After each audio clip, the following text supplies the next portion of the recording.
This is such a serious subject, and sometimes I'm not sure if I'm taking it seriously enough, or I think in my life I haven't really taken it, definitely haven't taken it seriously enough, or haven't been um, able to directly relate or had experiences. So you hear stories and you hear about things that happen, and it's like, well, it doesn't directly affect you. So there's this distance. But I've realized lately that it's like a million times more serious uh, than it's been made to be. And I'm finding that out as I try to communicate what my experience is, or how I feel about the subject. It's even hard for me to talk about right now. And even to say the word of what the subject is. Um,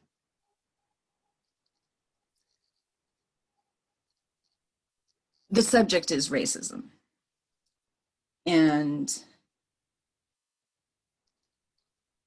yesterday, I asked you to join me in this talk and to like set it up and get it all going. And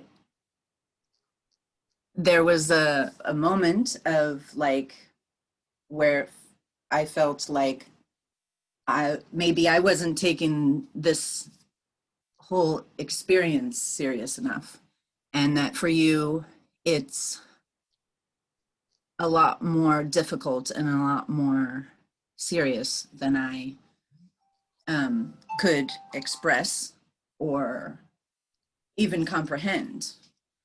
Did you feel like that yesterday when we were trying to plan this? Well, um,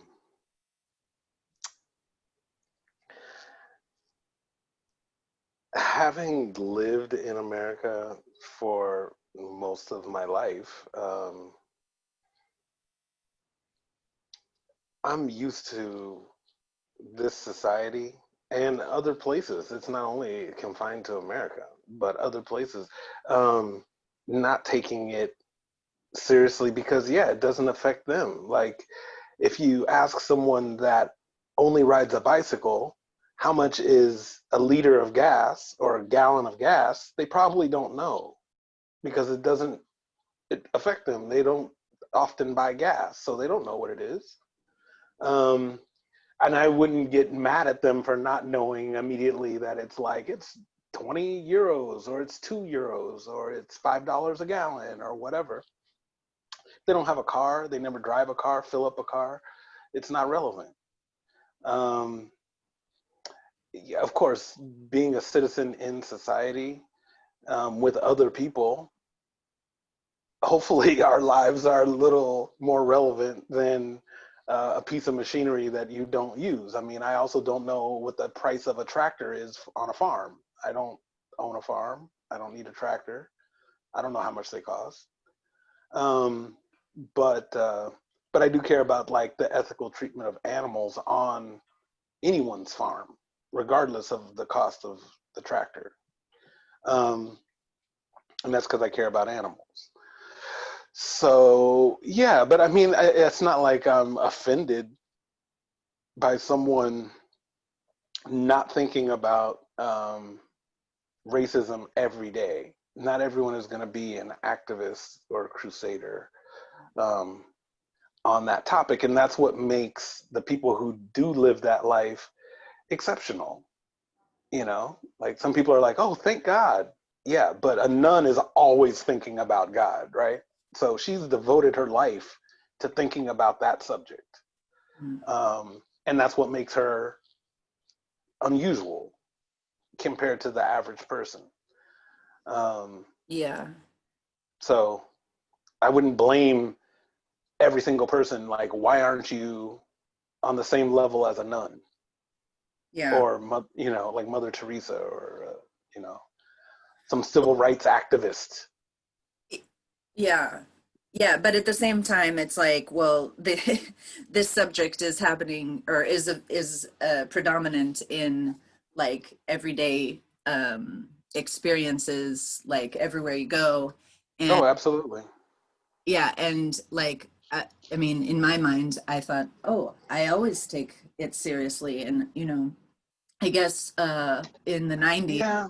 when the whole Rodney King thing happened, that's when it really like made a huge impact in my head of like the more global issue rather than what I experience through you or through other people telling me about their experience or me witnessing.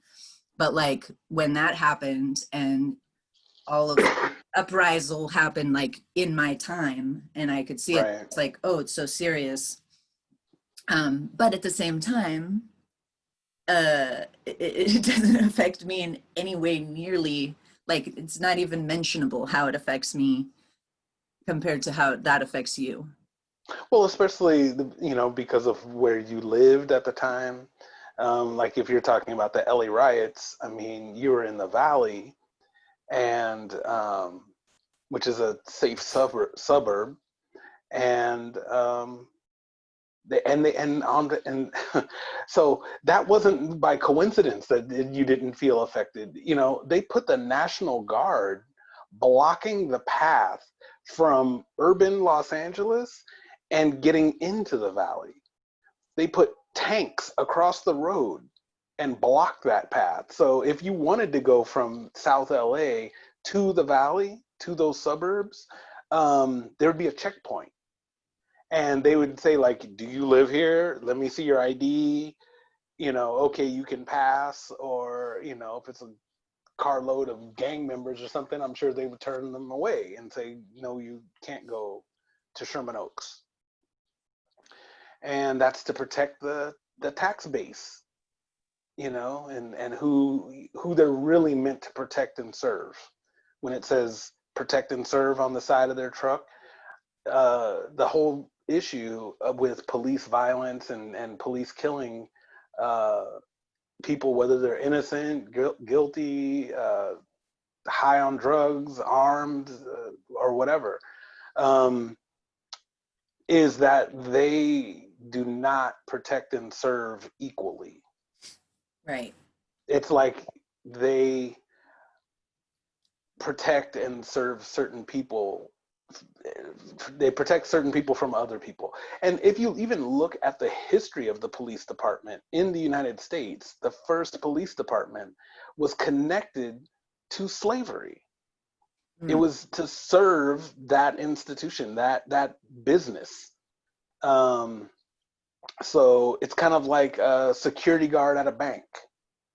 The whole reason that security guard is there is if the bank gets robbed. So the whole reason for the police was in case a slave gets away or a slave decides that I've had enough of this slavery, I'm going to beat up the slave master. I'm going to steal his horse and ride away to freedom. Well, yeah, right. Because there's going to be a whole posse of, uh, what do you want to call them? The militia, vigilantes, the sheriff and his deputies, whatever you want to call them. But they're coming after you, Yeah. and they're going to return you to, you know, the plantation or whatever. And that was the beginning of the police department. Yeah, I had no idea about this, and like like I'm like a lot of things are coming up for me about Well, you that. can look it up on Wikipedia, or it's Googleable. Everything that I'm Oh, saying, you can I don't. Google it, I'm not saying I don't believe you. I just was saying that I didn't ever know. or anyone listening can Google it Yeah, as well. anyone listening, because I'm like, I know that you're like, not that you're well researched and educated and all that stuff. And I trust um, I don't question anything you say, really. But it like I didn't know that that was the origin of the police department, and that is like makes a lot of sense now. I'm with, not saying that's the origin of police in the world. You know, like well, no other okay, country ever had a police right, force or anything. I'm just saying in the United States, right. Thank you. that's when they started feeling like we need to have a system of police to protect towns, to protect, to stop gunfights. Everyone knows about the Wild West and cowboys and Indians and all that, and so they needed to control all of that. Yeah, And part of controlling that was also controlling, like, I don't know how many slaves that were in the country, and they wanted to control them, yeah, especially after the freedom slavery was ended, and then they're doing the restoration period of the United States, and then they're like, well, what? Okay, so now they're free and they can just go anywhere and do anything they want. Like, is that safe? Like, aren't they gonna like get revenge and kill all of us? Like, how do we make sure that that doesn't happen? And so then it started a whole era of fear of what if that does happen? What if they get together and start talking and they learn to read and they decide that they don't like this, that they're going to take over the whole country or the town? Maybe not everyone is thinking about the whole country. They're just thinking about their town or their street or whatever it is. But they made a lot of movies and stuff playing on those fears. One of the first movies was Birth of a Nation, and that movie was all about that fear. And it really, and so to make people feel like, well, there's hope. If you're scared of that, the ex-slaves coming and raping all the white women and stealing your whatever, if you're worried about that, there's this group that will protect you. And that group was the KKK. And in this movie, they showed the KKK like in a very like glamorous way. Like they showed their outfits, they showed them on horses and like looking like Superman coming to save the day type of thing. And so when people saw this movie, it inspired a lot of people to want to be part of that. Like, yeah, and it's happening now with the protests, the Black Lives Matters protest. Um, there's a lot of the backlash of that is there's a lot of people that feel like, well, I voted for Trump and I want to be a patriot and I don't want all this rioting and looting in the streets. And so right now there's a 17-year-old kid on trial for murder because he went out in the streets and shot shot three people, but he killed two people and blew some guy's arm half off, thinking that he's like being a patriot, like he's A protecting the hero. country, Yeah, a hero. And some people are saying he's a hero. right. They even started a GoFundMe and he raised close to $1 million for his legal defense. So this is not new. Right. It's not new to me. And part of the obligation of being raised by Black parents, being a Black kid raised by Black parents in America, is that I can't walk around ignorant of this stuff. Yeah. I was taught this stuff since I could, 5, 6, 7 years old. Right. And that's something that like we've had this conversation before, but and I think you've pointed out to me in the past, right? Is that like these things are new for me. They're new concepts for me because I haven't had to face these things. I haven't been in the middle of um this injustice and inequality. I've just been on the side. Well, you have, but you didn't know that you were part of it because Right, you're ignorantly. living in it. Right. No, but I mean, like, I was going to say that the only real experience that I have directly is with you and, being pulled over and like, and that's happened so many times and so many different experiences, like either having the car searched or just having to get out of the car or being asked a million questions or whatever. And the only like, what's it called, common factor in all of the experiences was that you were with me. Right. that's where I could really, see this is something is really wrong. Right. Um, Whereas for me, it's like that's just another day. But I do notice that there's factors, there's like, let's say it's me, um, some Latino guy, um, and two more black people. okay. We might get pulled over and ask the other questions, like, I've been asked, like, what gang are you in, and things like that. When's the last time you were arrested? Who's your parole officer? Things like that. I'm like, wait a minute, I've never been arrested. I don't have a parole officer. I'm not in any gang. But why do you assume that? Like, why? I thought you were pulling me over for a tail light is out, or I was speeding, or whatever. Suddenly, it goes from speeding to what gang are you in? Yeah. Or are you selling drugs? Let me bring the drug dog to come and sniff your whole car and things like that. I'm like, geez, like, why me? Right. And then I hear, wait, this doesn't happen to everybody? When Jamie gets pulled over for speeding, they not only does she not get a ticket, she gets a warning like, slow down, Missy. And that's the end of it.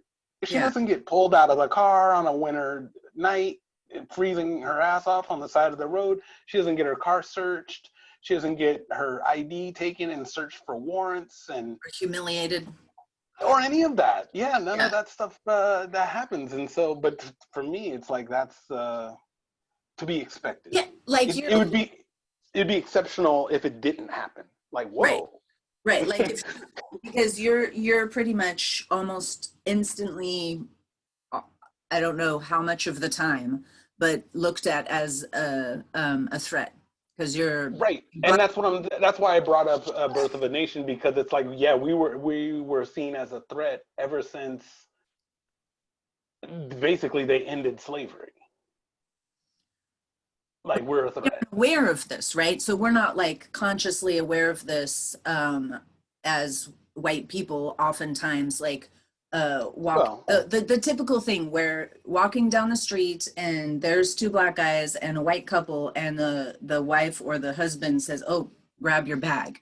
And it's like, what the heck? I have no idea how, color of skin does that trigger, like because me either. Me either. I honestly don't either. I mean, it's just I'm just reacting to the world that I was like born into. And so well, I'm in just reality that exists, because that's many people will argue that and say that that's not true, and it's like, well, no, but we're looking at the reason is conditioning, right? So it's like everything you just said about slavery and the fear that was created after that, after the right. police, and then through all these years, there's been this like that when you were talking about the fear of like revenge and all that stuff, and what if they come Yeah. to kill us and get revenge, I was thinking, oh, so that's how they made sure that it was a white world, right? So it's like, well, we'll make it really hard to get really far in society or something like that, so Oh, that, absolutely.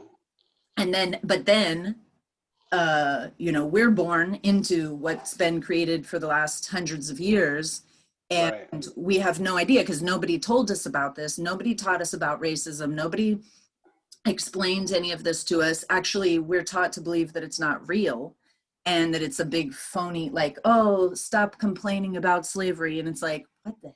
Like, I don't Which to me is ever. insulting, and it Yeah. just is confusing. I don't even know how someone could be under that impression when they have family members that say things that are out of line at Thanksgiving or Christmas after they had too many drinks or something like that, or they watch something on TV and the guy, says some racial insult or whatever. How can you see that happen and then say, yeah, but you know what, racism isn't real?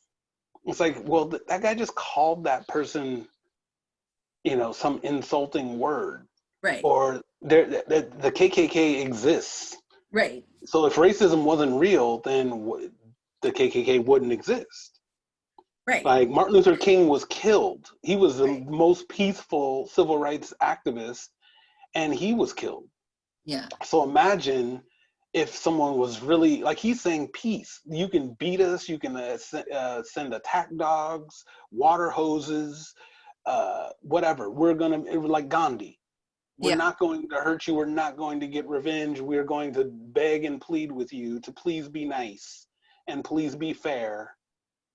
That's his whole thing. And they killed him anyway. So imagine if there was some person that was really rebellious and really wants to, riot and get revenge and whip people into a frenzy and all this kind of stuff.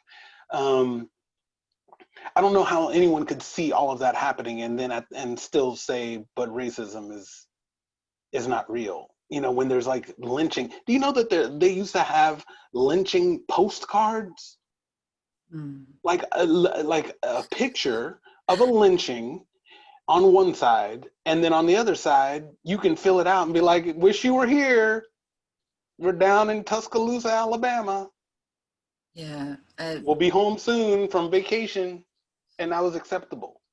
Yeah, I feel like I saw something recently on Facebook about like of images of those postcards or something, and Yeah, yeah, they were. that, You could yeah, buy them for who knows, a penny, a nickel, I don't know, whatever, at like at a regular drugstore. So I mean, now imagine even if I would have even been allowed to go into that drugstore, how do you think I would feel if I looked down at the counter and saw that postcard? yeah, no, I doubt black people were even allowed in that store that store. in those years, where that was going on, because that was another thing. It was like, well, let's keep them separate from us so that we can live this life without any repercussions. And so so all of that is part of the system. Yesterday we were talking about sundown cities and Oh yeah, sundown I was gonna counties. ask you, Yeah, well, which I just didn't know what that was until yesterday. oh well, yeah, that they are um, cities and counties where basically black people were not allowed to be, and not only black but also Asian. I don't know about Native Americans or Indians or anything, um, whether they would have been allowed or not. But so after sundown, you basically have to be outside the city limits or indoors. It's like a constant curfew, and really they want you out of the city. And it was set up because the only reason that black people and white people were interacting at that time was the black people were in some kind of a service job, whether it was a maid or an attendant or an assistant at some kind of public facility like a train station, bus station, airport. That was the person that was like carrying your bags or bringing you your food and drinks or playing music for your enjoyment, things like that. But as soon as daytime, those activities were over, then it Yeah, was time to, and you were off the clock. So I guess a nightclub or something where you're playing, you get a pass or something. I don't know, but like, they would expect you to be out of town.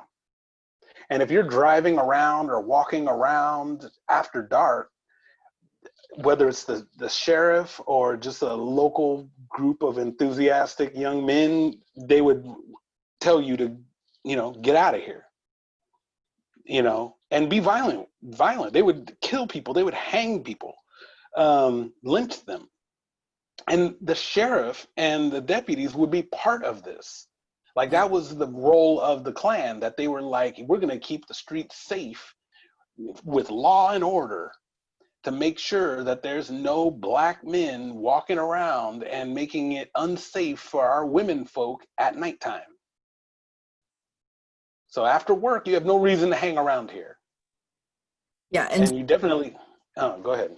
no, all of these years of like people saying that and like drilling it into society's heads that like there's some, big fear of the black man, you know, it's like, or black person, like it's like Yeah, just, it's usually men that are scary. The women, they tend to not be as seen as much of a threat. yeah, Unless they're big and tall or something like that. And then they kind of tend to act like they're women. Like I've seen, or men. I've seen lots of internet memes and stuff about Michelle Obama being really a transgendered man that, you know, who knows? I don't know the whole ins and outs of all of the rumors about it, but I've heard lots just saying that she's a man because she's what, 6 feet tall and does her push-ups, so she's got some strong arms, but her arms aren't even that strong to me. She doesn't look like an athlete or anything.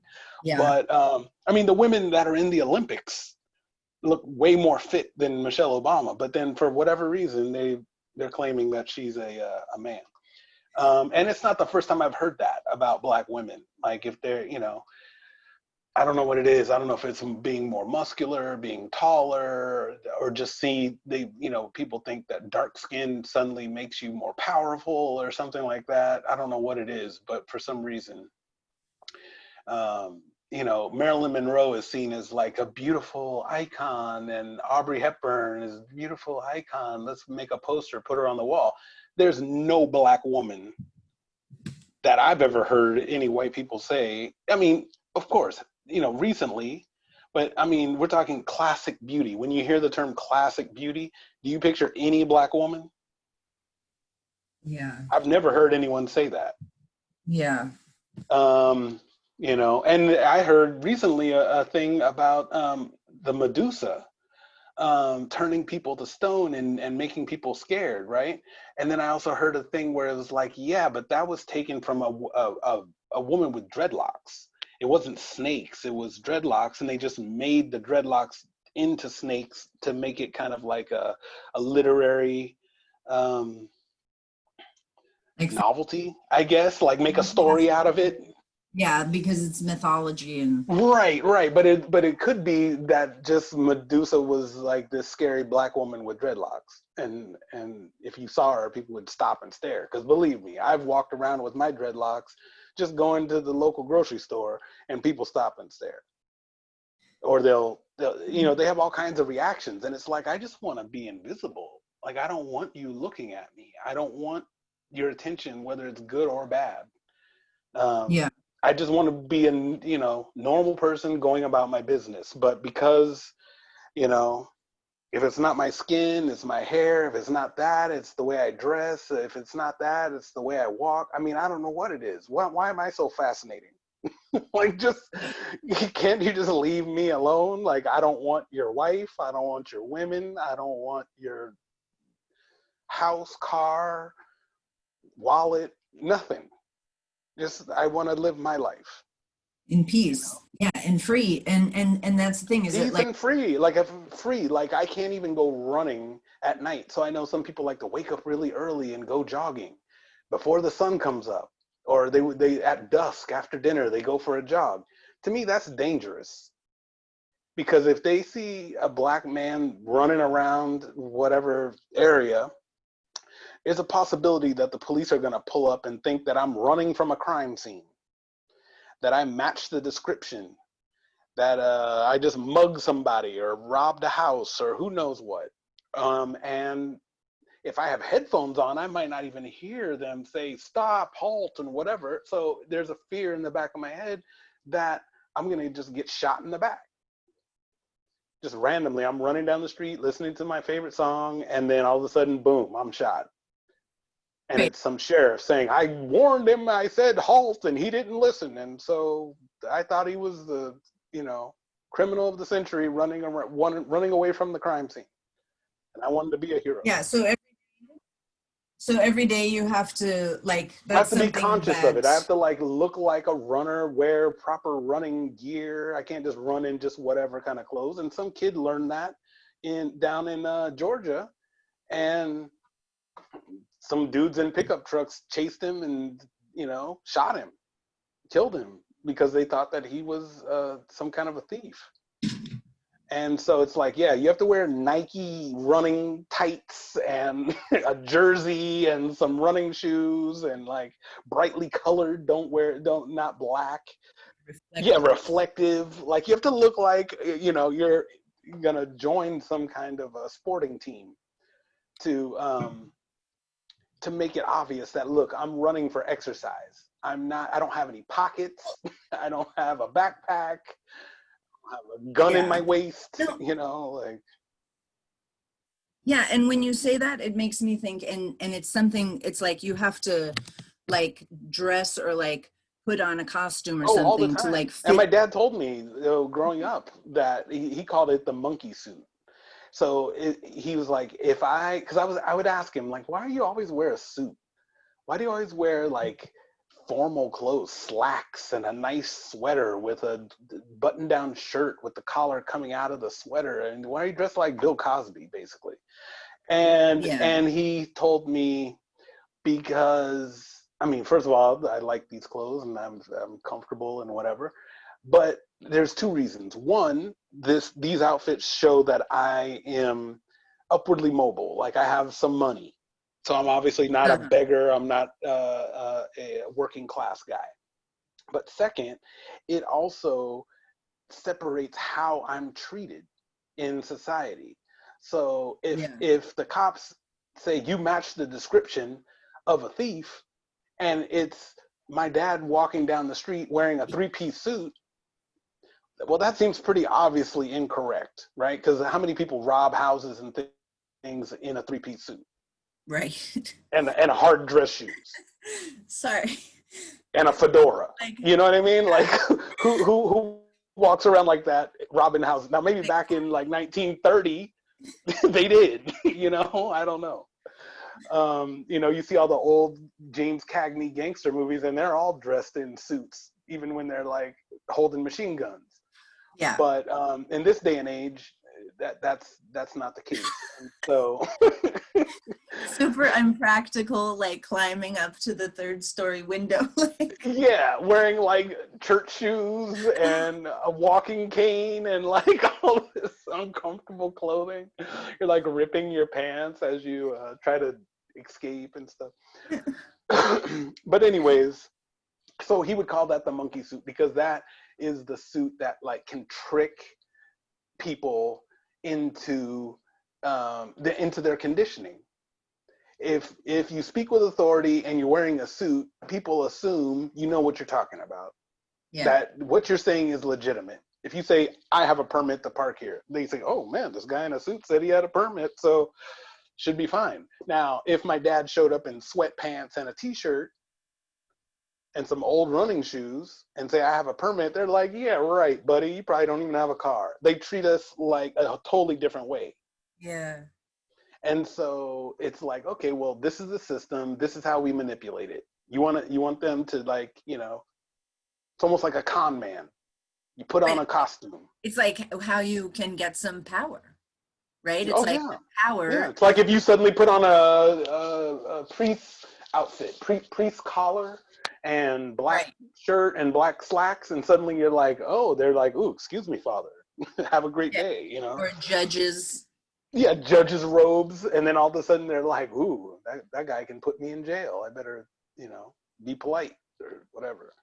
Yeah. And so yeah, that's part of that costume. And so, and then also they, our hairstyles are policed, and that was a thing, especially in the 60s and 70s with afros, because before afros, black people straightened their hair and tried to emulate white people's hairstyles, Yeah. and not look, and that was an attempt to not look threatening, to not look different, you know um and so that's, and I see the result of that, because as opposed to that, I have dreadlocks that hang down to my chest, Yeah. and so that's unusual to white people, a lot of white people. Of course there's white people with dreadlocks and braids and whatever else, but for the most part, that's not an average. I mean, it's still like they consider it not a business like hairdo. Um, so I guess Bob Marley wasn't in business or, whatever. But anyway, so like they just think that it's like, it's different.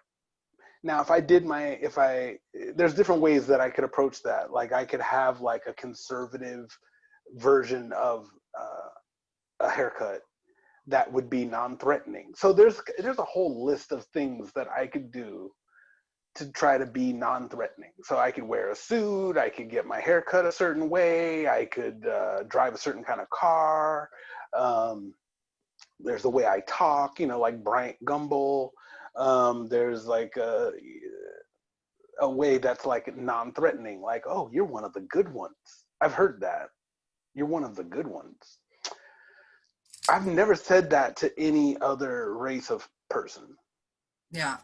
I didn't assume that any other race of person was a bad one, even though I've met bad, all of the above. Like I've met gangster Asians, gangster white people, gangster Latinos, bad people that committed crimes. Assholes, right? Like it's Or like that too. That too. Assholes. So it's like, I mean, it surprises me that you say that you wouldn't say that, because I was thinking, don't you feel that way about white people? Because I mean, you actually experience, right? So it's like, if I said, "Oh, you're one of the good," I'm ignorant. Yeah, I can tell you why. I've not had any experiences with any Black people trying to harm me, but you are like constantly having white people try to harm you, and right. So then there must be definitely like these guys are bad, and these are, but you don't look at it as these are bad white guys. It's like I do, but the thing is, I can't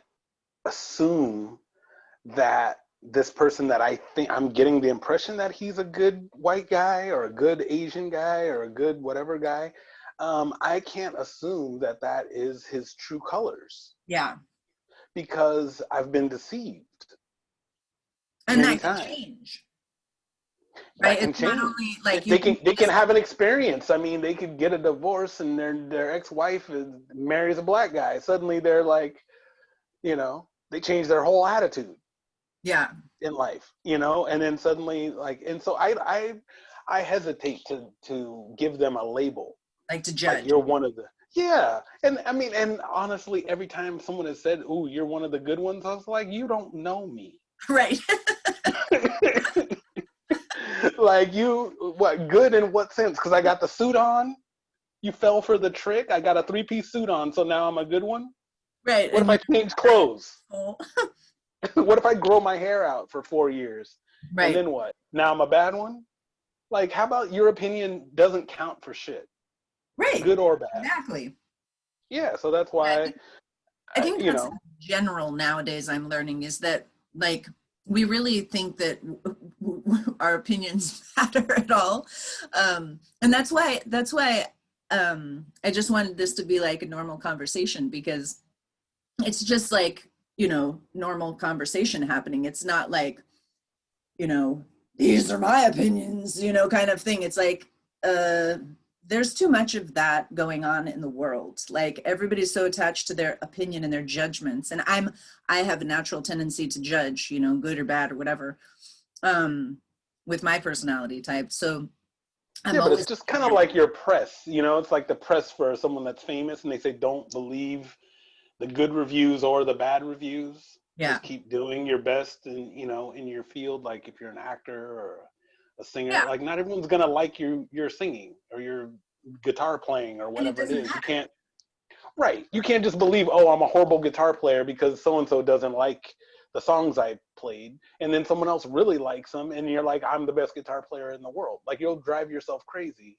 Yeah, and I've learned, my friend, to value the opinions of the people who are actually educated in the area, doing the self discovery work, actually working on themselves. And it's like, that's why I think for me it's so easy to detach a little bit from all of the dramas that are being played out right now, because it's like, oh, that's just a display of complete and total ignorance. Oh, that's just a display of a total lack of communication skills. Oh, that's just a display of somebody who has zero self-love.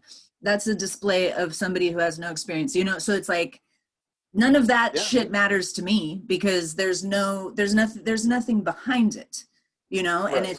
if it's like, oh, this person who has studied all these things and has had experience and has transformed themselves and their own behavior, I'm going to consider what they have to say, Right. you know, But they rather. never said, those type of people have never said to me, you're one of the good ones, or any Right, of those kinds of comments, because those comments are like out of ignorance. Like, oh, right. I'm the one exception to your prejudice mindset that you're thinking, until I open my mouth or whatever, they might have been thinking that, like, I'm a gang member. Who knows what they were thinking? I honestly don't know, because Right. they don't say it, Well, and the way that they we don't say it to me.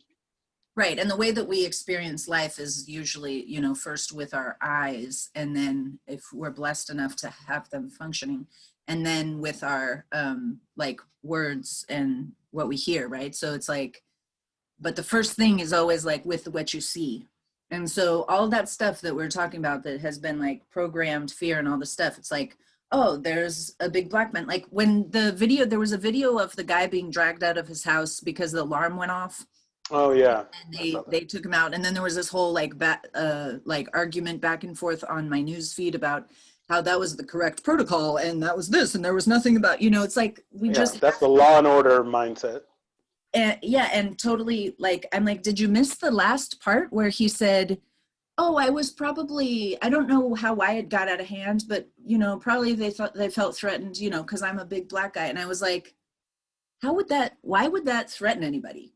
Like that's like saying, you know, there's, I don't know, like a wardrobe over there, or like big tree, or No, you know, like no. if you Think of it like this: after Jaws came out, everyone was scared of sharks.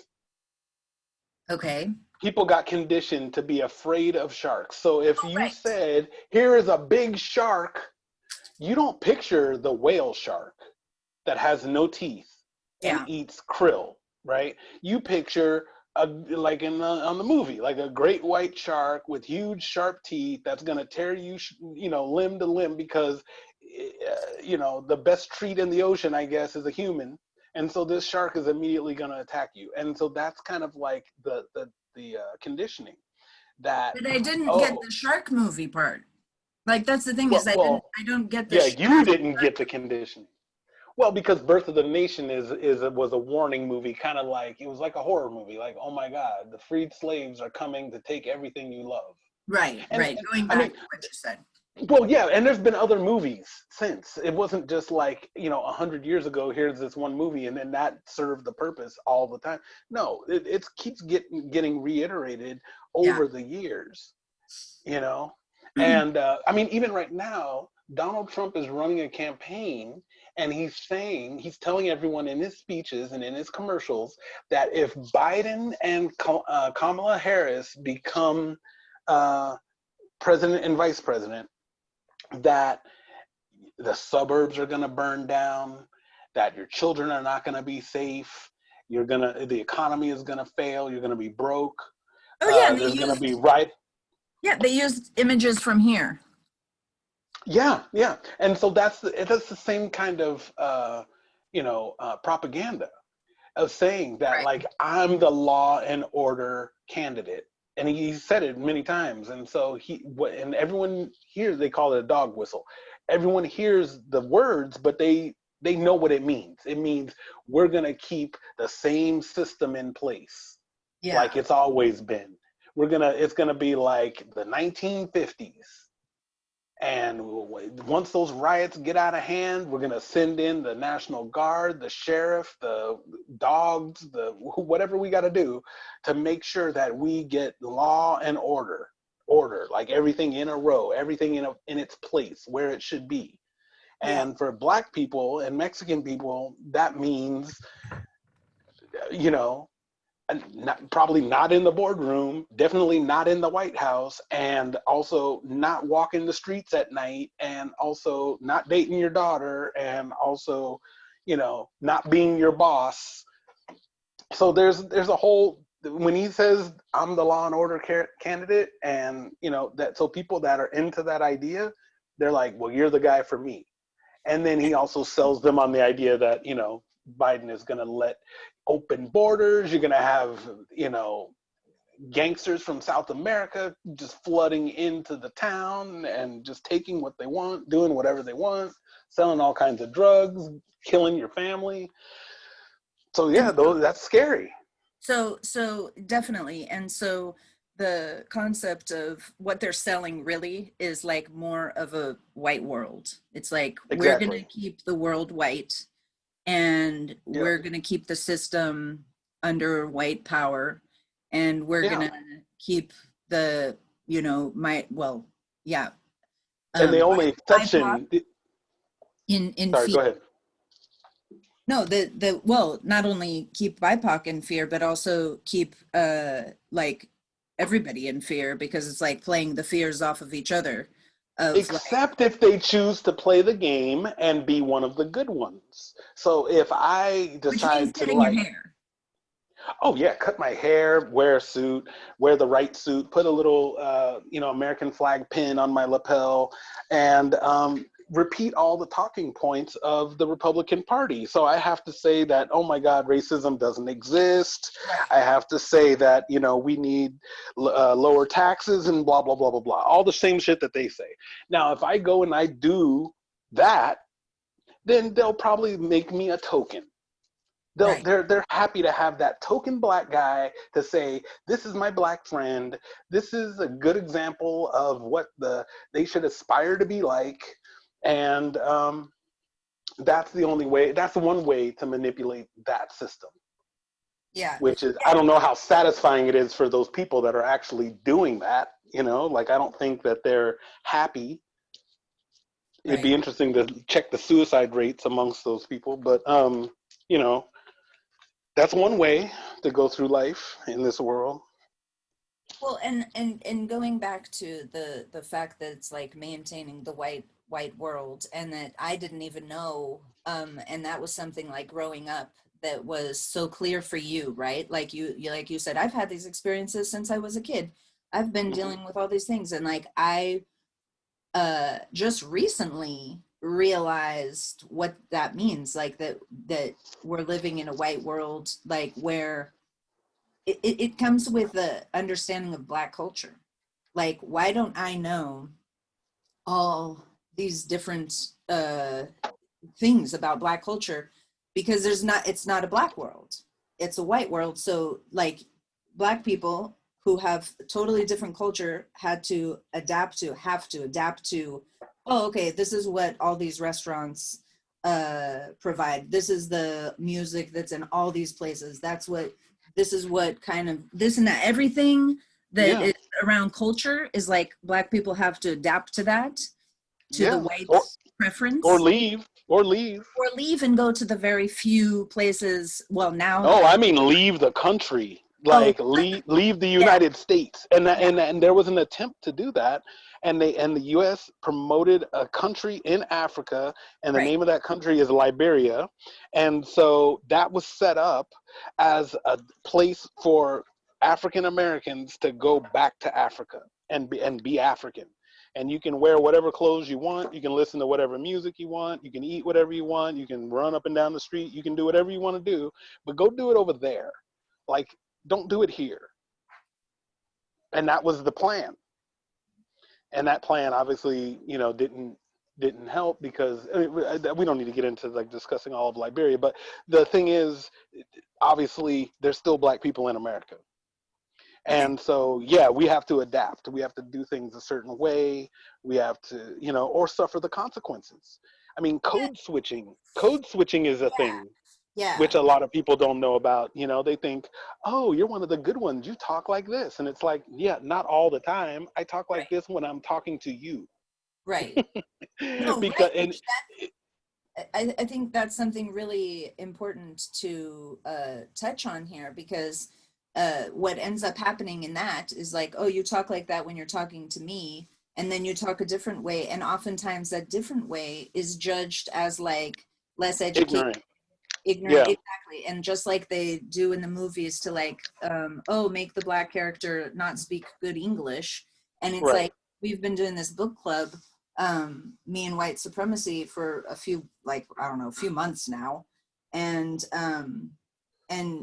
we've really been talking about the language. And it's like, Ebonics is like, when I came here, like, and was asked to teach English, I was like, I, I was like, I don't even speak English. I speak Ebonics. And it was like, to me, it was like a bad language. And then when now learning all these things and actually, you know, trying to make sense of life, really, it's like, oh, that's actually like a formal language, and it's not any lesser. It's a different language. That's all it is. Yeah, it's like a pidgin. It's like if you ever been to Jamaica, it's a dialect. It's like if you've gone to Jamaica and you hear the way that they speak, their patois.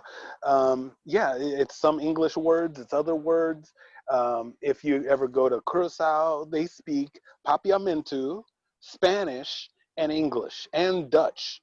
So if they have a conversation amongst each other, it could be a melting melted bar of chocolate of language.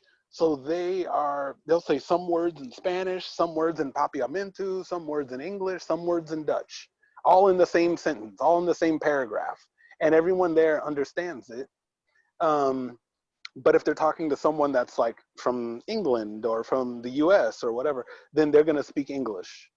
And you would Right. have no idea that they speak these other three languages. Yeah, well, and in reference to any kind of dialect that changes the verb, the construction of the proper English grammar, it's like, Oh, yeah. it's looked at as, it's like lesser, and it's like, okay, so it's usually looked at as lesser by people who can't even speak English properly themselves, right?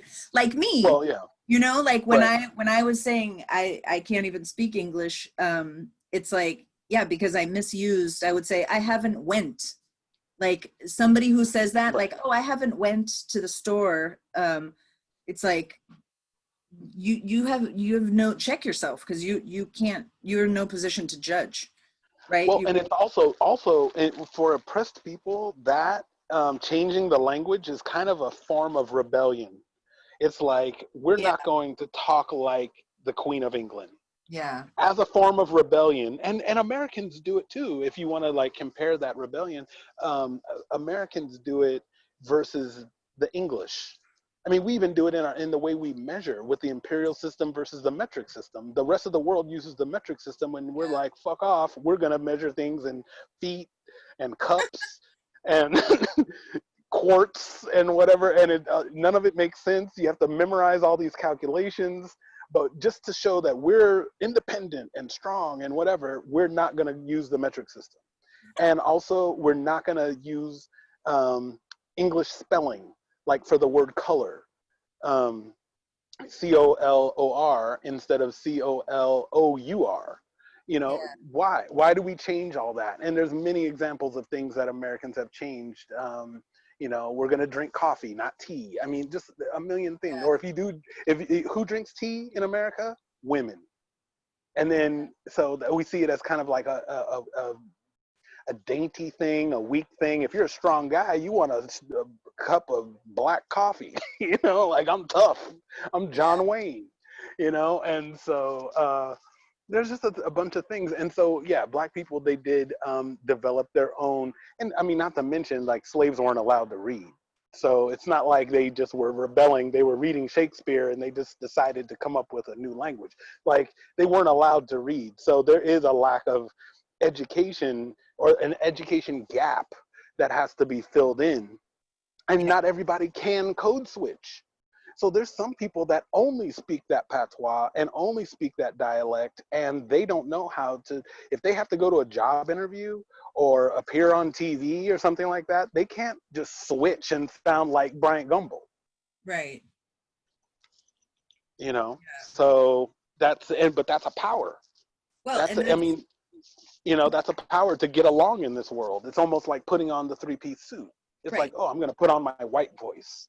Right. Like, Hello, exactly. thank you for calling Verizon Wireless, Yeah. instead of, yo, what up, dog? Right. Yeah, this is Verizon Wireless. What you need? If you talked like that at work at Verizon Wireless, you would be fired. um yeah, but there's one, I remember there was one mobile phone company that Like that's their niche. They're like, yeah, we're cool. We're Boost Mobile. We got you, dog.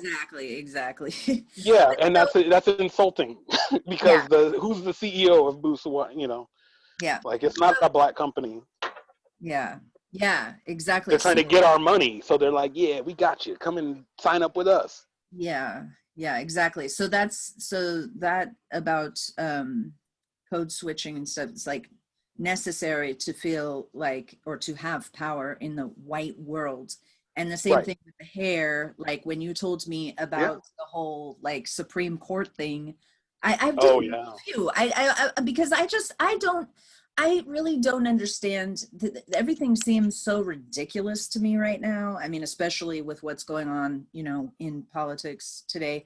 It's like, that can't be real, is how I Oh, feel, right? And the then, the Supreme Court ruling that employees and schools are allowed to discriminate about black hairstyles and right, like not. they can say you can't have the job because if you don't Yeah. get rid of your dreadlocks. Oh, and Yeah. I was Or gonna say, or you can be fired if you got hired.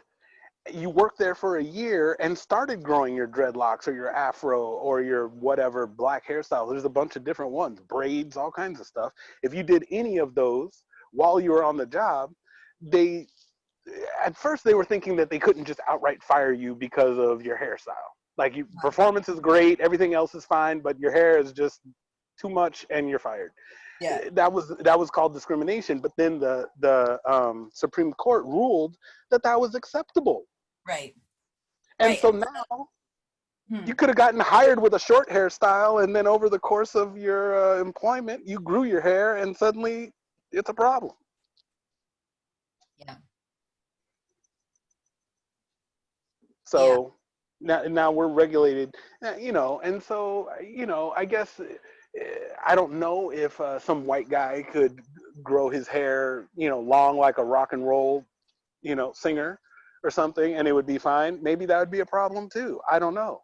Um, but it's the style as well. It's not just the length, like even if I had dreadlocks that were only like Cheetos, like yeah. 1 inch, 2 inches long or something, it would still be a problem.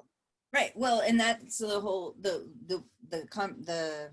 issue that all brings up, is that you can't have your natural Yeah, hair. my natural hair that just grows out of my head. It's not like I Yeah. go and put some chemicals on it or have to do some fancy salon treatment or something. Like if I just do absolutely nothing to my hair, You can't have, dreadlocks grow.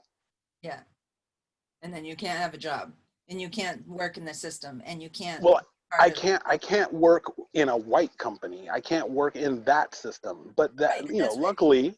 luckily there's black companies, and that it wouldn't even be an issue. Like Right. it'd be no problem to work for a black company and have dreadlocks or any other black hairstyles. But the thing is, when historically, when black people have tried to do that, like when there was segregation, there was a group of smart people that said, okay, fine, we're segregated. So we're going to start Black Wall Street here in Tulsa, Oklahoma, and we're going to just have a successful town. So they did. They had their street, and it was a successful town. They had all the different businesses, from banks to lawyers, doctors, barbershops, clother, like people that made clothes. Because at that time, like it was like you had to go to a tailor and stuff to like get fitted for clothes and everything. But anyways, hardware stores, just everything that you would need. So you had no need to go to a white store or business at all. And then there was the Tulsa riots, where white people that were upset. I don't know what caused this disagreement, but one day it's kind of like the riots that are going on right now. Like just recently in Portland, I think it was yesterday, or maybe it was earlier today. I just saw the news a little bit earlier. Um, a Trump supporter and a Black Lives Matter supporter got into an argument in the street. The Black Lives Matter, I don't know what race they were, so but I know that they were on those two sides. And the Black Lives Matter protester pulled out pepper spray. The Trump supporter pulled out a gun, shot the protester, and the protester is dead. And now the Trump supporter is like got arrested for homicide. And but at that time on Black Wall Street, when that happened, there was no chance that that white person was going to get arrested for shooting the black guy.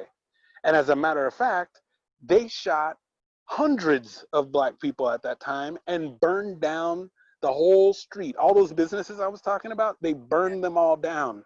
That was the only time that there was a bombing of US citizens by US citizens on US soil, because they actually flew a plane over that area of Black Wall Street and dropped a firebomb onto the buildings and burned the buildings to the ground and killed, and then they were in the streets shooting people with guns and stuff, and basically just ran them out of town. They just said like, hey, get you and your successful town out of here.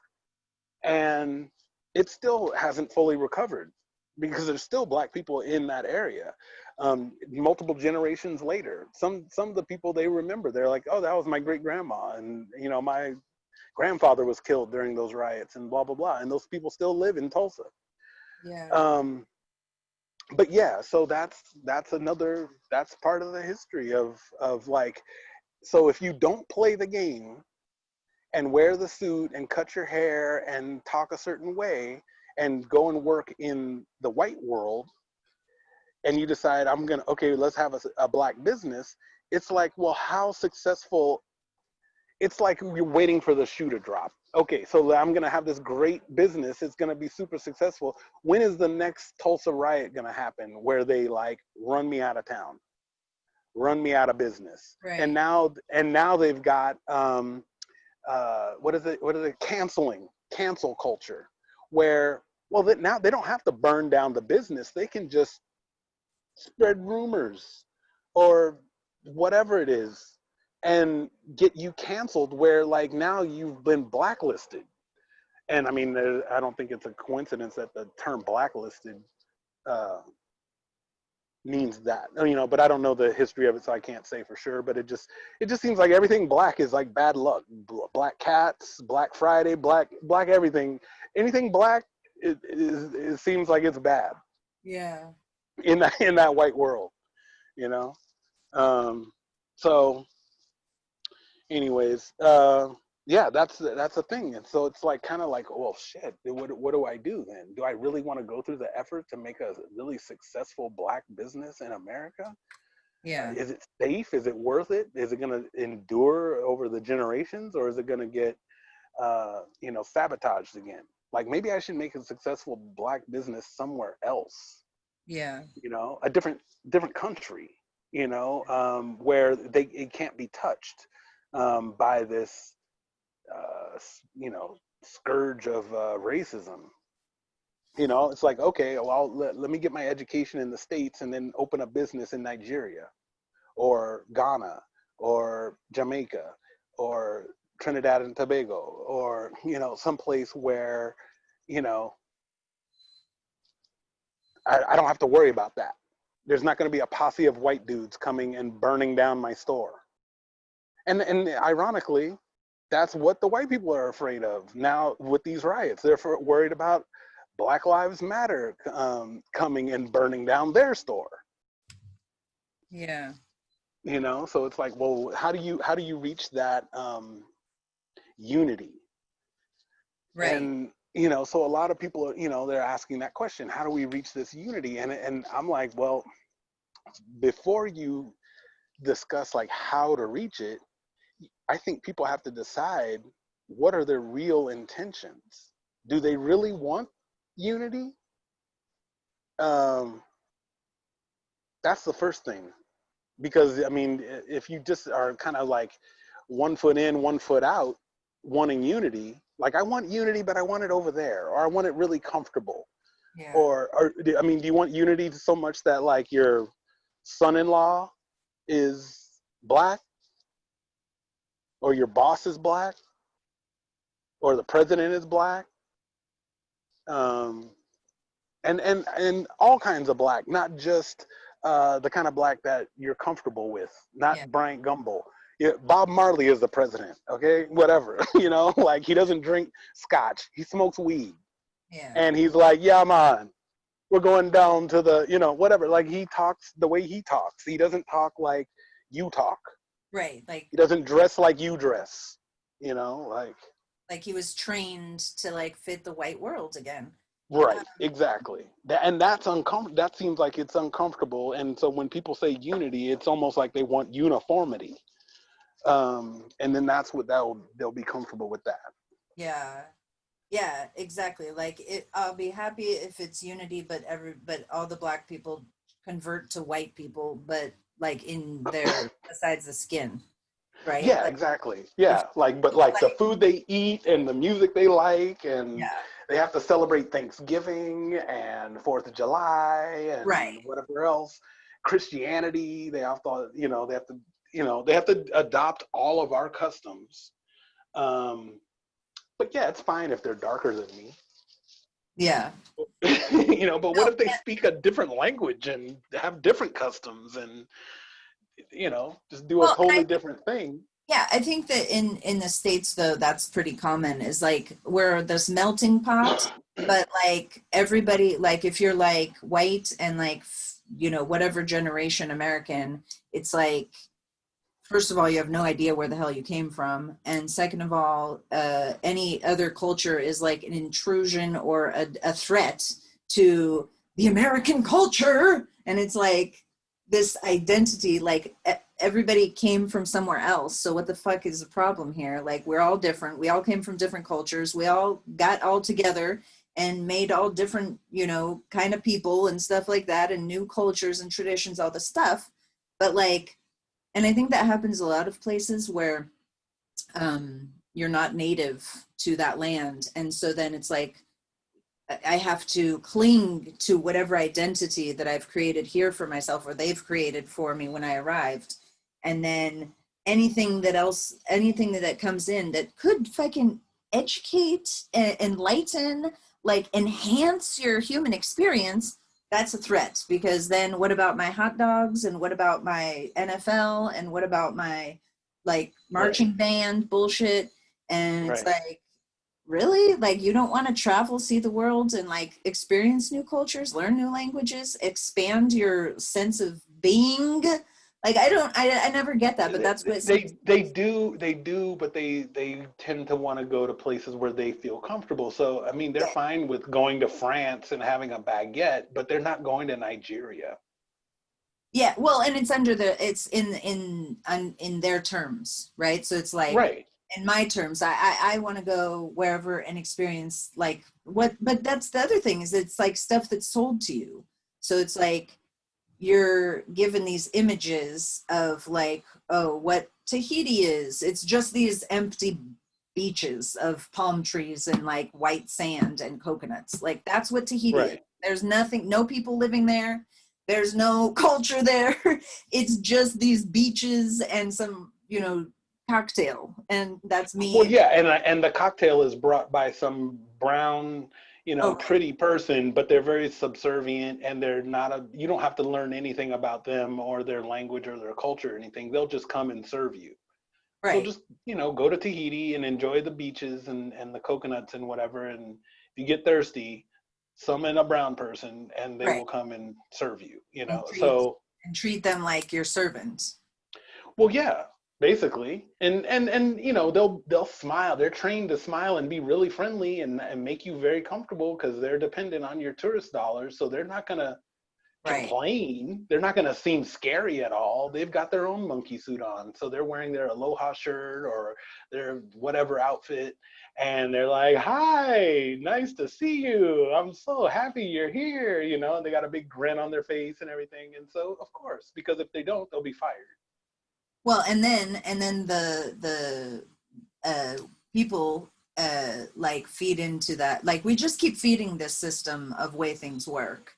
And so it's Yeah. like, the people who are like taking from that service and from the people, for their, it's like the sense of control and the sense of like personal powers, like, oh, see, look at, I can tip you whatever, and then it's like this, what is it when you celebrate, like, oh, look, I'm helping and I'm being so generous and all this stuff, and then that's like, oh, Phila- ego. being philanthropic. Oh, yeah. Well, yeah, Well, definitely and the ego is and part of it. the and the kind of saviorism in a sense, right? So it's like, Yeah. oh, these Yeah. poor Yeah. Yeah. people, and let me tip you a lot, which is nothing for me. I'm not even actually doing anything kind, because this is like what I would forget, like in my house in the couch cushion, like, Right. and I never Yeah. even knew I lost it. But I'm doing this Right. grand gesture. Let me show you and let me celebrate my tip, and it's like, it's, yeah, it just, Or maybe just not make yourself feel like such a colonialist, because I mean Tahiti was a French colony, and the lot of places that people go on vacation used to be colonies of European superpowers, yeah, basically. And so it's like a built-in kind of subservience and like a master servant type of relationship. And so they know the deal. Once the cruise ship pulls up or the airplane lands, they know, okay, so yeah, this is the role that I have to play, this is the role that they're going to play. And to make themselves feel like, not like someone that's taking advantage, they're going to go, oh, you know what, let's tip them 80% of the bill. right. It's nothing in their currency, But so it's fine. but that is, I think it's like on the receiving end, so the people who are awaiting these, like arrogant, ignorant, oftentimes, not always, not every single person who goes to a No, resort of course. is arrogant and ignorant, but No, of course not. they But know. usually the people that go to the resorts kind of have that attitude, and then the people that go to the real parts of the Yeah, places, they are the ones that have an authentic attitude. But there's right, there's people that go on vacation and stay only in the resorts and only a feel lot of safe people, in the resort. Yeah, a lot of only people, feel safe, only yeah. feel safe in the resorts. but but Um, but wait a second, because what I was going to say is that the people who are serving these yeah. tourists Hmm. are aware and putting on the happy face, and Of they're that course. later on they're going to have to like process the experiences that they had with rude people and all this stuff, and they For know that sure. they're prepared for that. But the Right. people who are coming, I don't Hmm. think it's a conscious thing. They're like, oh, now we're gonna go and act like colonials, and treat people like lesser and mock, that I feel like it's, No, that's where of the course ignorance. not. They believe it. They'll come back and say, "Oh, they were so friendly there." Yeah, and have Yeah. no Well, clue. you weren't no clue that they were talking shit about you at their dinner table Right, later on that night. because you were so rude. You were so rude, or you're so just feeling entitled, or Yeah, whatever it was, like. But I experienced it because I lived in Hawaii, and I went out of my way to hang out with nothing but locals. yeah, And so yeah, they worked in the restaurants and they worked in the shops and they worked on the booze cruise boats, and they rented out the surfboards and all that stuff. And then yeah, I heard them talking about like what the Howleys did last night or yesterday or whatever. And and we even knew the cycle of those tourists, whether they're coming. There's a certain time of the year. It's like basically broken up into seasons. And so spring, here come the Europeans. Fall, here come the Californians. Winter, here come the Japanese. And so it's like each season there's a different group of tourists and they act a different way towards each one Yeah. because their economy is dependent on tourism. And I'm like, hey, maybe let's not depend on tourism. Why don't we grow something, some crop, or you know, develop energy like wind energy or ocean energy, wave energy, solar energy, and sell it to the mainland and sell it to different countries. Let's develop something where we're independent. Yeah. And if tourists want to come and hang out, cool, but you just treat them like a normal person. If they're assholes, treat them like assholes. You're not like, oh, well, I gotta hold my tongue. Mr. Which they Asshole do that pays my here. rent. They do that here a lot in Spain. They do that a Oh, lot. really? It's just like, yeah, well, I mean, when I first came If tourists are assholes, they treat them like assholes. They don't go, oh, it's fine, Mr. German tourist. oh no, there's no ass kissing in general. I mean, because there aren't really any tips. So it's like, how about like get the fuck out of here then if you're not happy with my service. And that was told to me right when I got here. I was so completely ignorant about my entitlement that I carried. I didn't understand what that was, but it was very quickly shown to me, luckily. And this is also going into like when you said how do we get to unity. It's like there's a certain, we need to develop self-awareness and become aware to get out of the ignorance, right? So if you're close to experiences like this, where I went to a bar here, a cafe, and I was standing, it was kind of busy, not that busy. It wasn't busy enough for like me to be standing there for too long. And I just wanted a coffee, and the barman was like, I don't know, he was like 50s or something. It's probably his bar. Mhm. And he wasn't attending to me. And I was like, entitled American consumer. And I was like, the fuck, dude? Like, I'm gonna leave if you don't wait. And he was like, good, get the fuck out of here. I don't need your fucking business, lady. Like, you're an idiot. And I was like, oh, that's different. Like, that's not what I'm Right. used to. I'm not used to Right. people just not really. Yeah. And Yeah. and as far as like how do we get to the whole like goal of this movement is racial equality, racial justice, and you said unity. It's like, well, you need people to be ready, like start fucking working on themselves, like develop Right. communication skills. Like my dad the other day, he was like, well, why can't we have conversations about the two sides, right? The right and the left. And I'm like, because nobody fucking listens. Nobody knows how to talk. Nobody like sits and, you know, mindfully reflects while they're listening and is in touch with their body and all that. Who the hell's doing that? Nobody's had time to develop those skills. Now it's all a mess. And how do we get out of it? Well, there's no quick solution. People need to develop the skills and then teach the young people. And that's, the basic universal skills that everybody has access to if you're alive, because we all have a respiration, right? So just like training the Yeah. mind to be present is a good idea and to be grounded, but people don't even know what that means. People don't even know what it means to be present, to be grounded. So it's like, well, how the hell do you expect people to like solve all these complex social problems if we don't even know what kind of body we're dealing with here? We don't even know what kind of mind we're actually dealing with. And we don't know about the history, about where all this came from or why. Like, Well, there's a system in place to prevent that because it yeah. would cause chaos. They want law and order. They don't want lawlessness and chaos. Well, but that's an So, external, it's back to the same. It's the external, like the seeking of external power and control, rather than I well, know how to law and order myself and then I do not cause problems, right? Rather than I'm out of fucking whack and then I start causing problems and now I need the external law and order. No. right. How about I law and order from within And then I'm a peaceful presence everywhere I go. And then everybody else does that too. And then we don't have, then we, when there's a conflict and there's, oh, difference of opinion, difference of perspective, it's not, I'm going to unfriend you. It's, wow, I Well, really don't understand how you have that perspective. Can we sit here and talk for 2 hours about how you got to where you are? And if I cannot understand you, that's okay.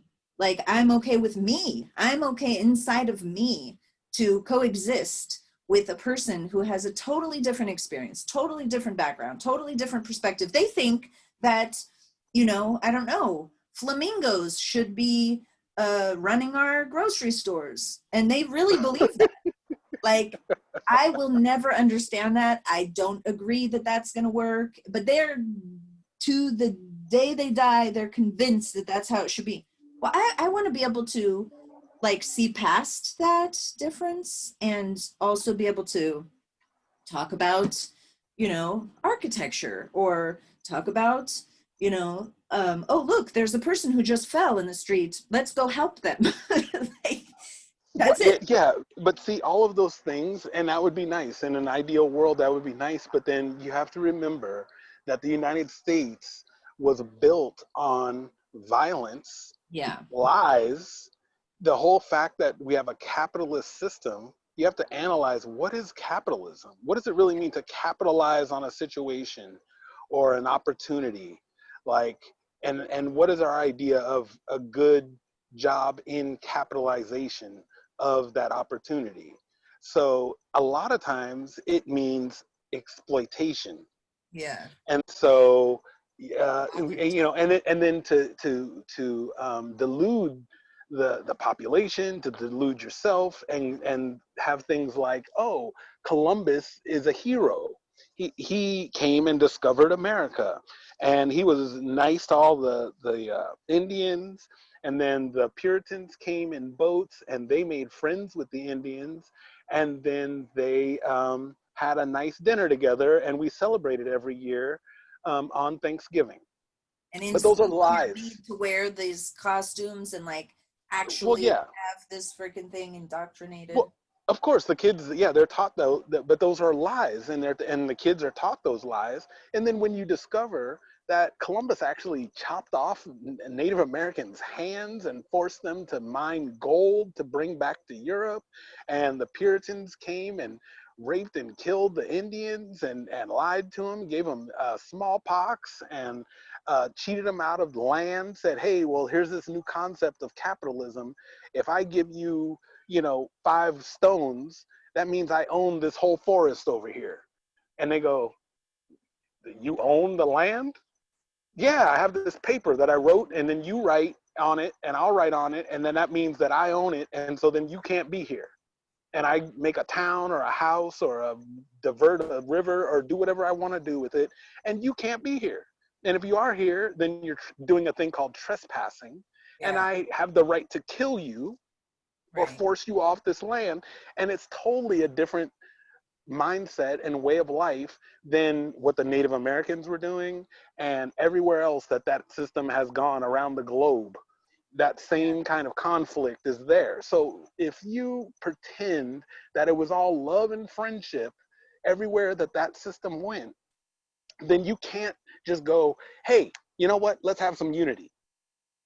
Really? You've been lying, cheating, killing your way through to success all these generations, and now you want to have some unity?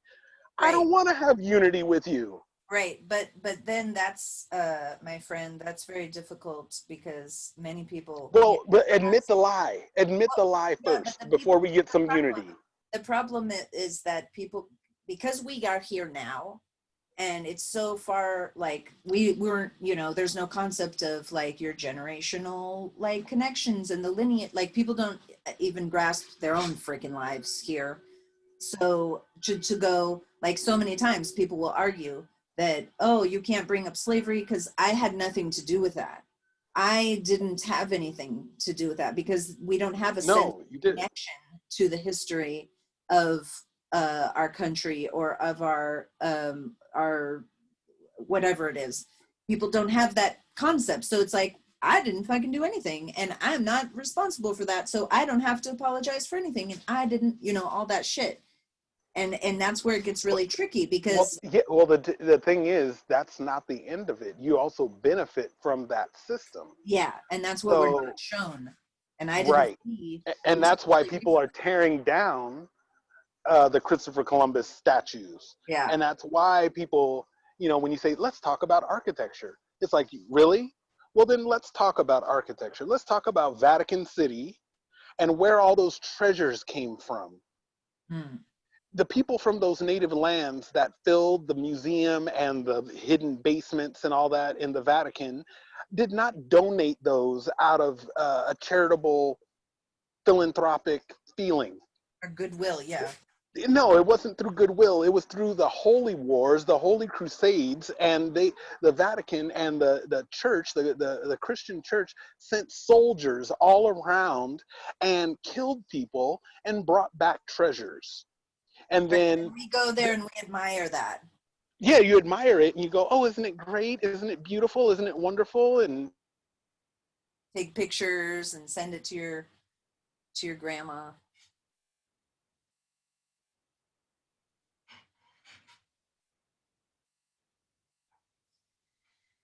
Yeah, it's a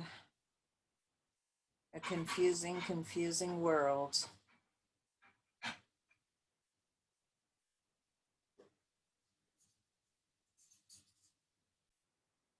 Yeah. okay, so like I was saying before we got interrupted, about architecture, people have to recognize that all of this beautiful architecture and everything was built on the backs and pain and death of forced labor or exploitation, which gets covered up with other nicer terms like manifest destiny and capitalism and these kinds of things. But really, when you look at the dirty side of it, like how the hot dog is really made, then it's not pleasant. And so so for me, I think it'd be, you go, well, I didn't own a slave, so I'm not responsible. Yeah, but you went and paid to see the treasures at the Vatican. Right. You went and took pictures in front of Notre Dame, like it's a beautiful thing to see, that it's something to be admired. Like people should be jealous that you went there and paid money to go look around this big cathedral without any knowledge of how did that cathedral get built? Where did that money come from? What government paid, financed that? And how did they get the money to finance it? And maybe if you knew, then you would go, you know what, out of protest, I'm not even gonna go to Notre Dame. I'm not even gonna go to the Vatican. I'm gonna go hang out with the people that um, you know they're the generations of their family that it actually they financed this. And so that's kind of what I did. Instead of going to see all the tourist traps in Hawaii, I'm hanging out with the local people that actually they're like, why would we go there? Why would we go and see the tourist traps? Why would we go where the Howleys go when they come here on vacation? Like, you want to see the real shit? I'll show you the real cool shit, like the Hawaiian royalty, like where they went on the island, where they caught fish, where they did this. This is how you make a net. This is how you do something.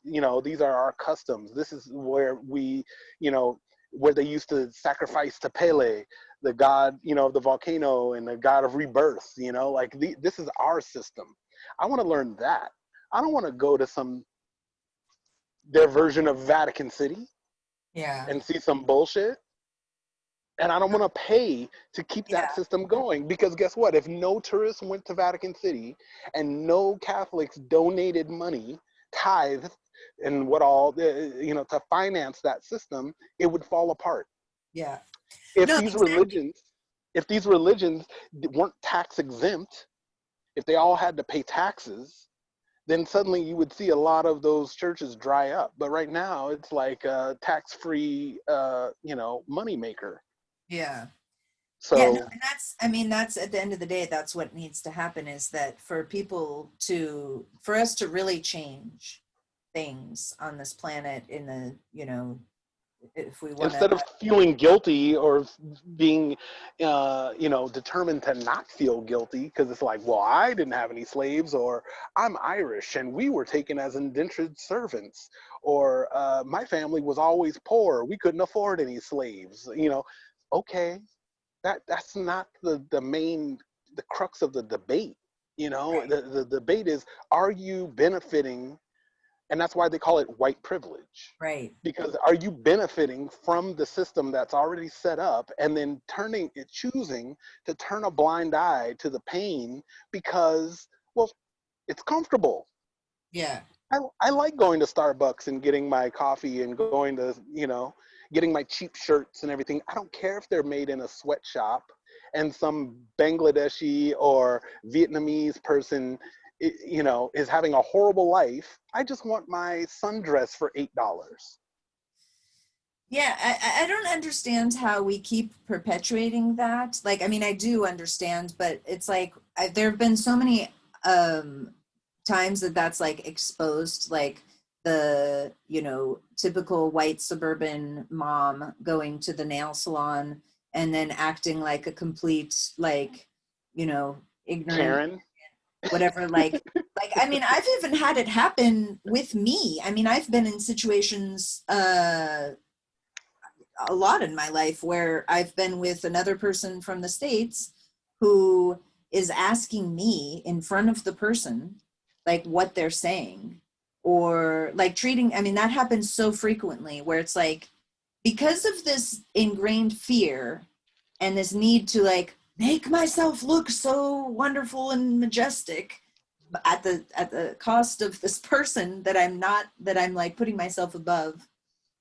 I have this fear of like interacting, or like, because I'm ignorant to language, because I don't know, it makes me uncomfortable because I don't understand their English that's they're learning. There's, trying really hard to speak good English, and then I don't understand. So I have to ask my other American friend. I can't directly ask the like, person who's communicating to me. I right. never, I never, I mean, I probably did it when I was a kid at some point, In the to my, States or in Spain? no, in the States, like maybe if I was a child and my mom or my dad or someone grown up was with me, and then I didn't understand something the waiter said or something like that, I probably didn't direct my, excuse me, I'm sorry, I didn't understand what you said, to the waiter. I probably said, Right, what did he say? And but right. adults doing this to me now, I'm like, do you not see, are you totally self unaware? Like, are you here like just like a robot body or something? Because I'm feeling terribly embarrassed now. I am very aware that this person is here.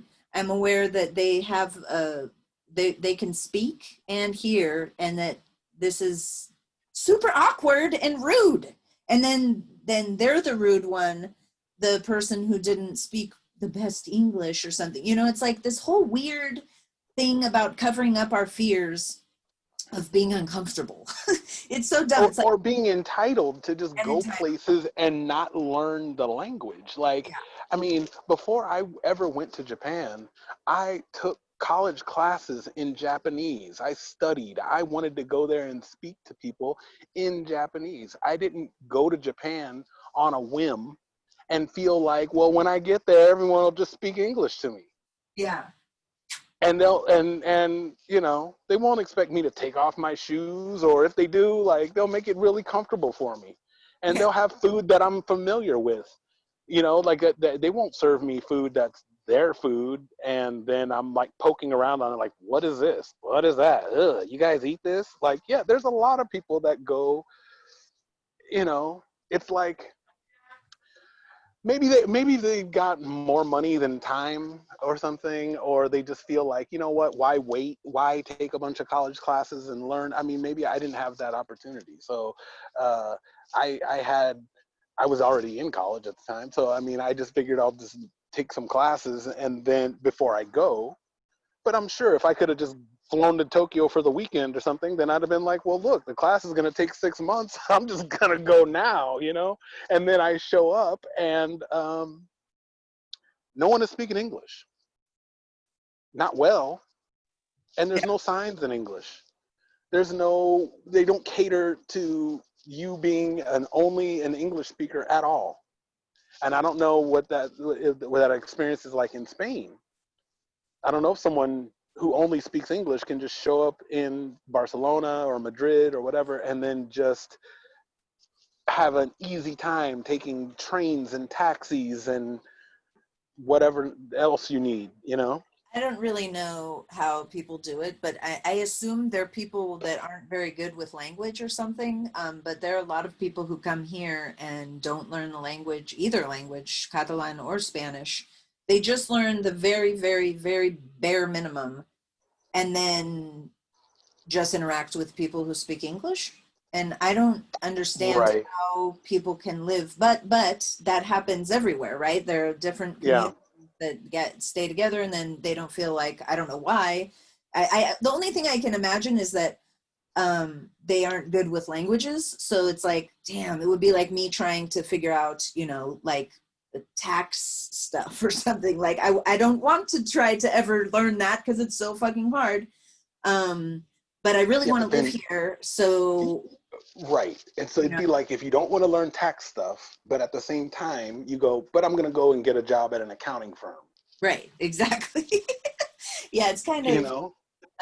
it's weird.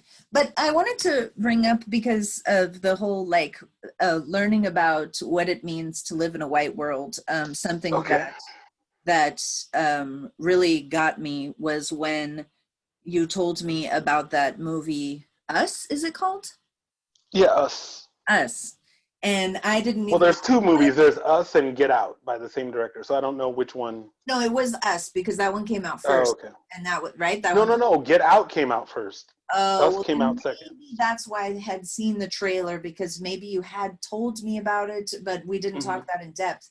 But okay, Okay. when Us came out, Hmm. you said that it was the first horror movie that was a predominantly black cast.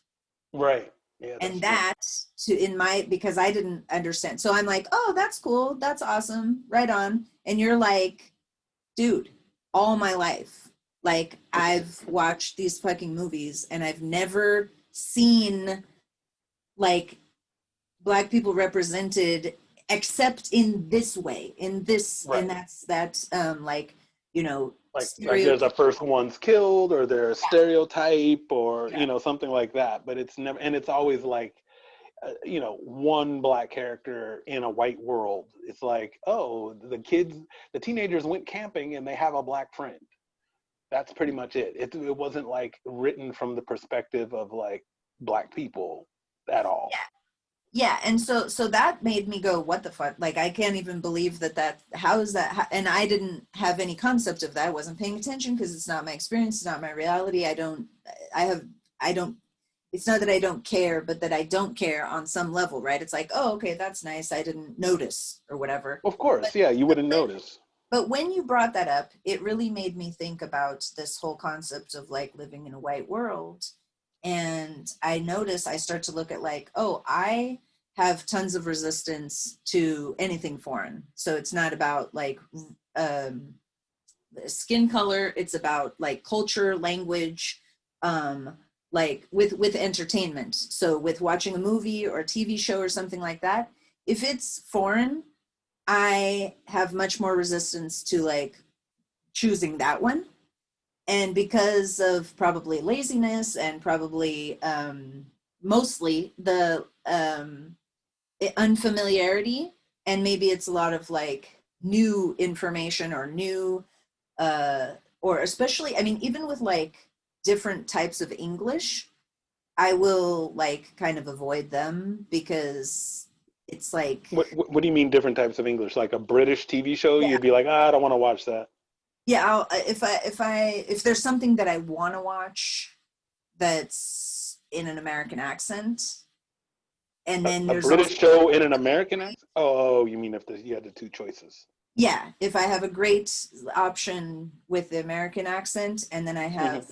something that's raved on about with a British I'm never going to pick the British one because I just have this thing, this thing, and it must have to do with relating to it, and it's like easier, and I'm watching it to relax and whatever, so I'm just somewhere. It's like um it, I don't know how to explain it, but it's like the Well, preference, no, right? I guess it makes sense. I mean, especially if you're doing it to relax, because Well, yeah, I mean, watching a Japanese TV show or reading a Japanese book is like tiring because it's like it takes a lot more brain power.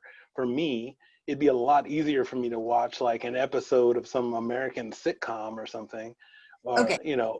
instead.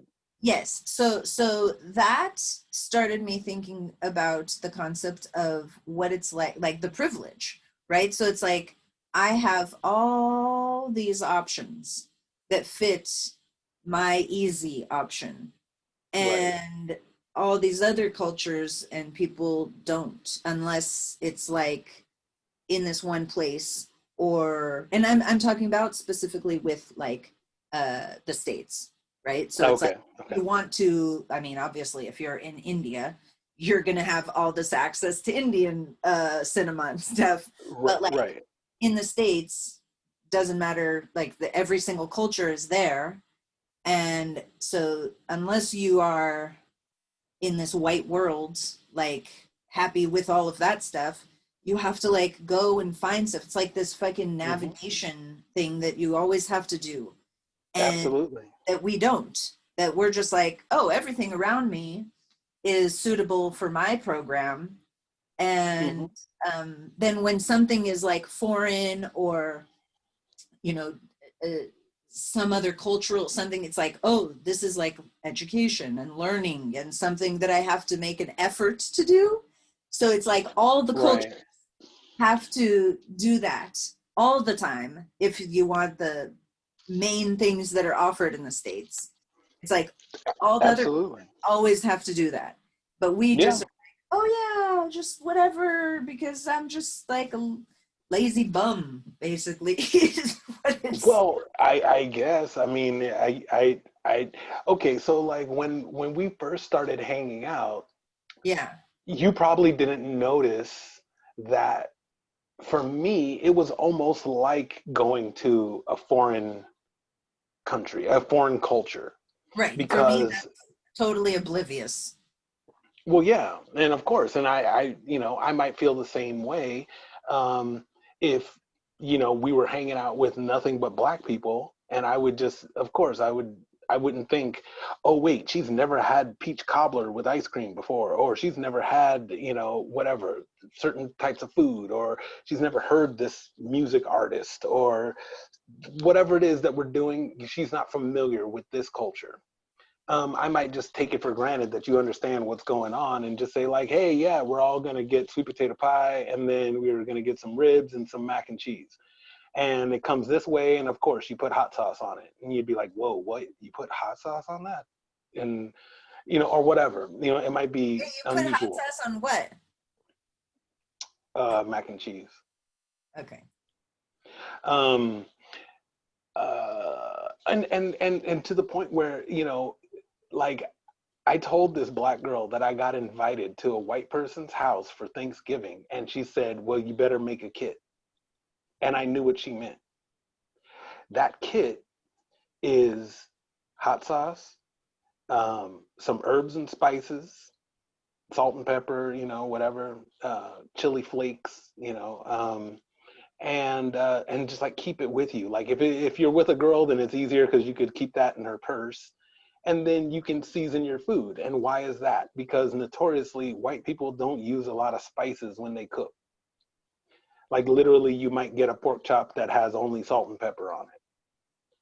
They're definitely not marinating things and that's stereotypically. Yeah, of course, there's Right. white people that cook. They're gourmet chefs. They're making a sauce. They got all kinds of stuff going on, but there's uh, you know Like a lot of bland food a also. lot of bland food. It's like you're about to eat some hospital food. You're Yeah, about to eat some airplane food, I type of just thing. realized that in This Is Us, have you ever seen that Hmm. show? I don't think I have. Well, there's an adopted black child or son in the family, and then his girlfriend, who's also black, like they're like teenagers, she comes to dinner for the first time. And so Uh-huh. the rest of the family, like the two other kids and the parents are both white.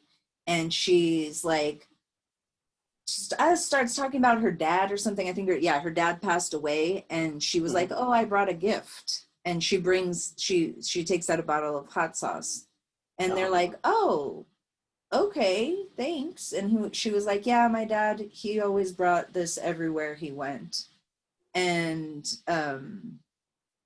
maybe just that made you talking about that made me think of that. Like that is probably a without saying it, it was just a message.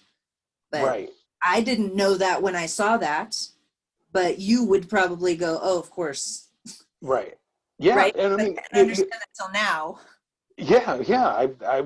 I would have caught on to that and thought, wow. But you're bringing that to a family that probably doesn't use it. But now that was an opportunity to um, to share. And that was an opportunity for some unity where you go, oh, you do it like this? Well, let me try. I mean, Yeah, some people that have no problems learning how to eat sushi and yeah, dip their little fish into some soy sauce and wasabi and eat it like this or use chopsticks. They think it's fun. Ooh, we're learning a cultural thing, So it's fine. I don't know how many of those people use chopsticks in their own house when they're eating dinner. Probably not as many. They probably don't have like 30 set like Takako. She's got 30 sets of chopsticks in her drawer. She's got right. 5 forks and 30 sets of chopsticks. Yeah. And so And and nice most of ones, the time, right? Not just like the ones you got from and Mom to she's Wop. well, no, not like the ones from Panda Express. She gets them from Right. like the 99 cent store, the Japanese version of the 99 cent store. She'll get some from there, and then she'll get some nice sets. Yeah, they're Um, reusable. Oh yeah, they're definitely Yeah. reusable. There's no like disposable Right. crappy ones that are Right. gonna splinter and like Right. yeah, Like the no. ones they give you. Yeah. Yeah, no, not like that. But there's some that are like, $10, $15 a set where Yeah. it's like, yeah, you only want to use those on like for a nice dinner. Like you don't I want to. Well, I don't have any that are that nice, but I do have like quite a few sets of like nicer chopsticks. Right. Well, that's good. But see, for a lot of times, I feel like people don't, or they accept that because it's a cool cultural thing to do or whatever. But like when it comes to black people, I feel like they're like, dude, why do I need to do slave customs? Like I don't need to learn about that kind of stuff. Like that doesn't benefit me in any kind of way. It doesn't make me more cultured. It doesn't make me more posh or prestigious or no one respects the fact that you can speak like you were saying with ebonics. Like no one is like, ooh, you speak ebonics. But if you speak French, oh, suddenly you're fancy. Yeah.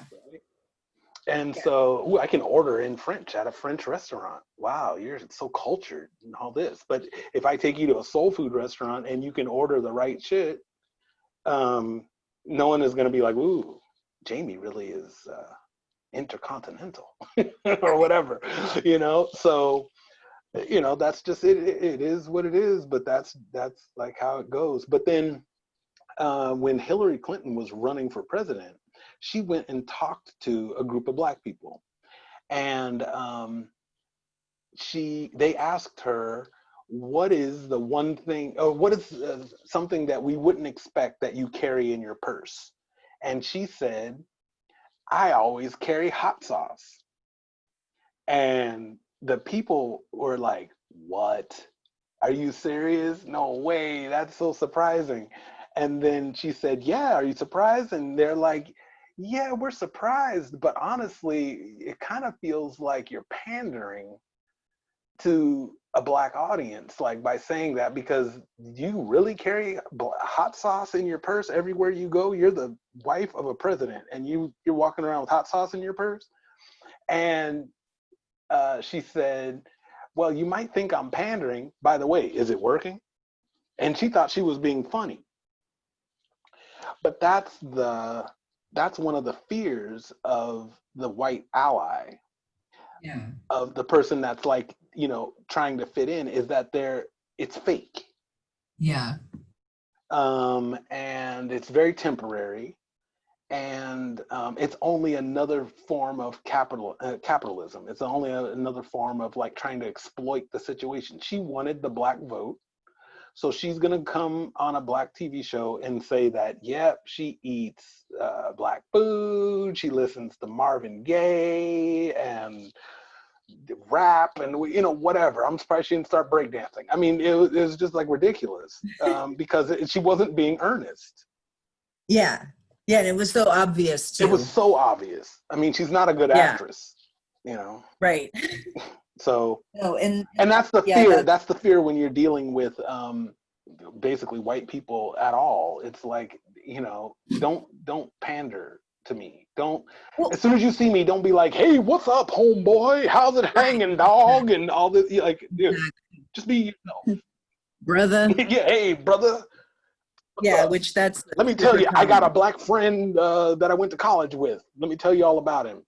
And Right. Or what's with the chicken, the fried chicken and yeah, waffles. I love fried chicken and waffles, and it's so delicious. And I love James Brown. Like, really, you just met me. Why do you think I give a shit if you like chicken and waffles, James Brown, watermelon, and you Yeah. slept with a black girl in college? Like, what are you trying to It's say? Like, I'm cool. Like, don't hit me, don't hate me, don't what? Like, I don't understand. Why can't you just treat me like a normal person? yeah. Like if your white friend came over and you're white and your white friend came over and you're like, hey, what's up with the Christmas tree? And Yeah. Oh my God, I love John Mayer. I love yeah. electric guitar, and I wear Tevas every time I go on summer vacation. I put You know, mayo on everything. but there's this whole, I mean, I think that we're in this really tricky moment in time because it's like someone said, be real careful, especially right now with everything, being the having the education and awareness and stuff about the problem with racism. Like, be really careful with how you like judge people where they are on the path with it, because Right. some people, like, they're really trying to do something right, but they're just still not educated enough, or they're not aware enough to like get it right. And I feel like that's what I'm in this place where um I'm like not sure of how to formulate questions all of a sudden, and I don't know what is appropriate to talk about, and I don't know, oh, would you like to, and I asked you, I told you that we were doing this book club, and that's another person, a black woman, said that, be careful of doing these book clubs with just a bunch of white people.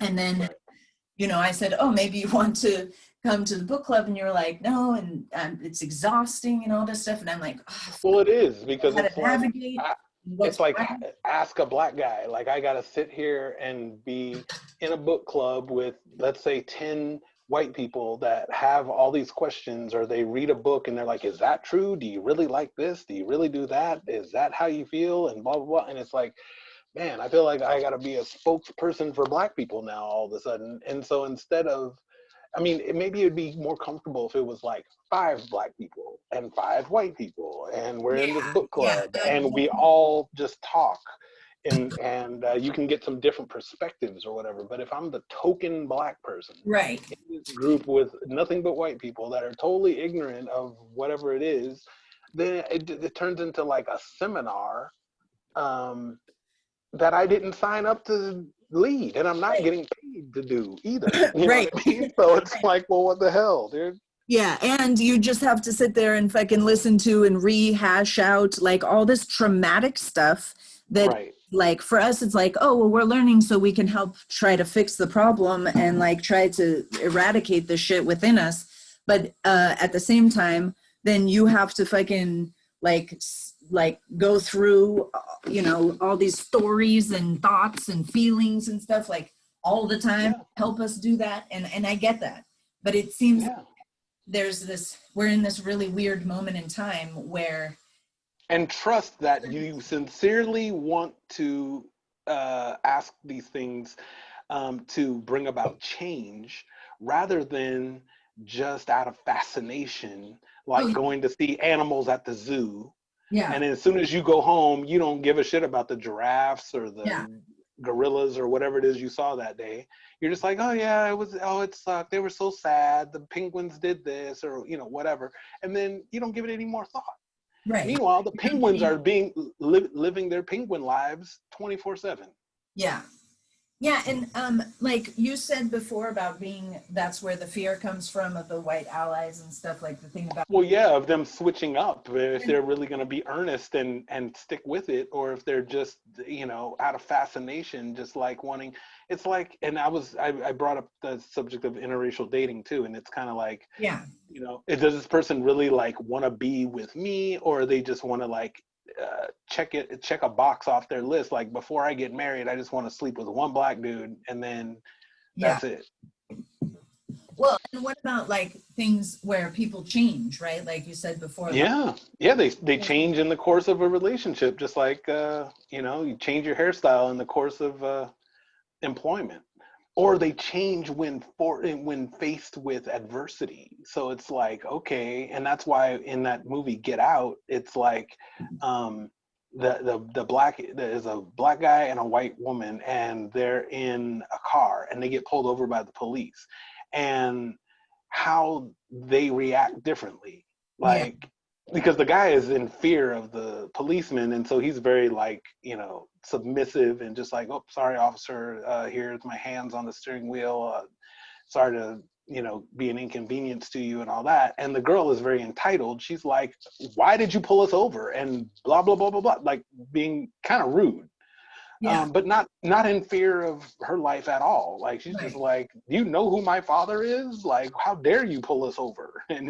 the guy is like, shh, you're gonna get And us she was hurt. You're gonna ignorant get me hurt. right, she was ignorant to his situation and what could be possible for him from, Right. And is it ignorant, or is it like she doesn't give a shit because you don't know? And especially if, let's say, they just had a fight in the car, they just had an argument, right? And now that at any point she can turn certain things around to make your life really, really hard, miserable, or end your yeah, life. So if she decides, oh, he's got a gun, if she wants to yell that out at the cops all of a sudden, dude, that might be your last day on earth. Or if she decides, oh, you cheated on me, well, guess what, I'm going to tell everybody that you raped me. yeah, And they'll believe it because we're living in this white society. So they'll believe that this black guy raped this white woman, and you'll have to prove beyond a reasonable doubt that you didn't. yeah, If you can afford the attorney and bail and this and that, she'll turn your life upside down at a whim. right, like the Because, Amy and that's, Cooper. I don't know who Amy Cooper is. No, yeah, the woman who called the police in Central Park, Oh, right, on the Central Park Five. Yeah, yeah, yeah. and he had the same last name. His name was also Cooper. Oh, you're not talking about the Central Park Five. That was another case. You're Oh talking no, about the no. guy that was bird watching. Yeah, the guy that was bird watching. Oh, okay. There's so many cases. It's easy to mistake Oh, which one is which because but I it's think, like, but I think that was the part, the time that it was so clearly, the white privilege was so clearly caught oh yeah, film, and yeah, caught on film. she's Yeah, like, you yeah. everybody, She's on the phone. She's like, I'll tell the 911 caller that you're, whatever, scary black man, and this scary black my man is life, bothering me and threatening me and threatening whatever. my And he's life. just sitting there. Yeah, he's sitting there on the bench just looking at her like, what are you talking about? Yeah, that was too perfectly timed, because also that was what started the whole, no, it was like the COVID, Amy Cooper, George Floyd, all in a nutshell, Yeah. just to reignite this movement to racial justice and equality, but in a really weird way, like all the events, I don't know, life is weird, it just all like And I'm just saying that kind of stuff has been happening for years. That's what got Emmett Till killed. He was a little boy I think he was like 14 or something. And he supposedly like whistled or blew a kiss at some white woman, and she lied about it, and he got lynched and killed. And later on, she admitted that she lied, but she didn't admit it for 30 or 40 years or something, like long after the fact, like on her deathbed almost. She was like in her 70s or something when she admitted it. I guess she wanted to go to heaven or something. I don't know. But that stuff is super common. Yeah. And so that's always a threat that, like, yeah, this girl that swears that she loves you or she wants to be with you or whatever, if it's a black guy dating a white girl, there's always a danger that she's going to fuck up your life at some point. Halle Berry, married to a white guy, had kids with him. They had a fight. He was drunk. There was an audio recording of him calling her a nigger and this and that. And it's like, whoa, you married this woman. You said you loved her. You had children with her. You swore to protect her and that you respect her and all this stuff. And then here you come being like the enemy. Yeah. So were you always the enemy in disguise, or do you think that that's just an acceptable way to have a fight with a black person? Like, if you know, if you get upset, instead of saying you're an asshole, you're a bitch, you can just be racist, and then that's your form of verbal fighting, is to be racist. And so then that makes me go, well, I don't know if I can trust you. I don't know if I can trust who I can trust to never come out with that kind of stuff, because I know that a lot of people, you know, think that it's all equal, like just Indians will all of a sudden come out of the blue and racially insult other people, and black people will, you know, once we get mad, we're like calling people, you know, I don't know, crackers and what, I don't even know what all the terms are, because we don't do it. I don't do it, at least. I've never gotten into an argument with a white friend or white girlfriend or whatever it is, and used racial terms Right. to attack them. Like, I would attack their character, I would attack what they did, I would attack, you know, them physically, like, but I wouldn't attack them because they're white. Right. Like, that doesn't seem to, that's not even in the back of my head, you know. But the fact that it might be in the back of the head of other people is kind of scary. It's like, well, how close am I really going to get with this person? How much am I going to Yeah. let them in?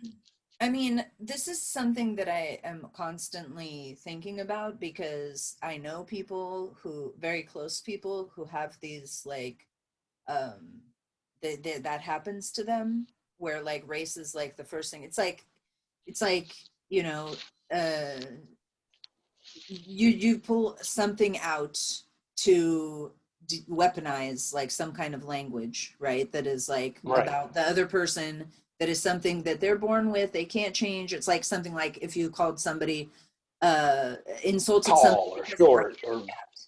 Yeah, but it's something, it's like, well, this is, for me, it's like the emptiest type of insult. It's something that I definitely don't want to give any attention to, and that I just see pure ignorance and suffering, and like, you know, a well, lack right. of. Like if they were in a wheelchair or something, and then you guys get in an argument, and all of a sudden you're like, okay, you non-walking Right. piece of shit or something. Yeah, exactly. Like, it's like I'm so unequipped with the tools to communicate how I'm feeling and what I'm wanting to express. So I just go to that, like you're Yeah, fat, but see, that to right? me, that makes that person like a piece of shit, you know, and they always have been, because you know they've always been thinking about that even when Okay. they didn't say it. The thing is, though, is that if it's coming from ignorance, so it's like, I feel like that's one face of ignorance is racism. One face of Right, ignorance is like ableism. One face of right, ignorance is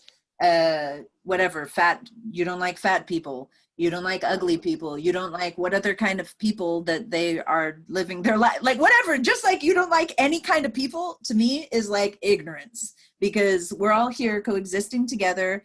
And but then it's a problem obviously with the race thing, because we're having, because we don't have social justice and we don't have social equality and racial justice. So it's like, how can you, like, it's so detrimental to our coexistence on this planet right now.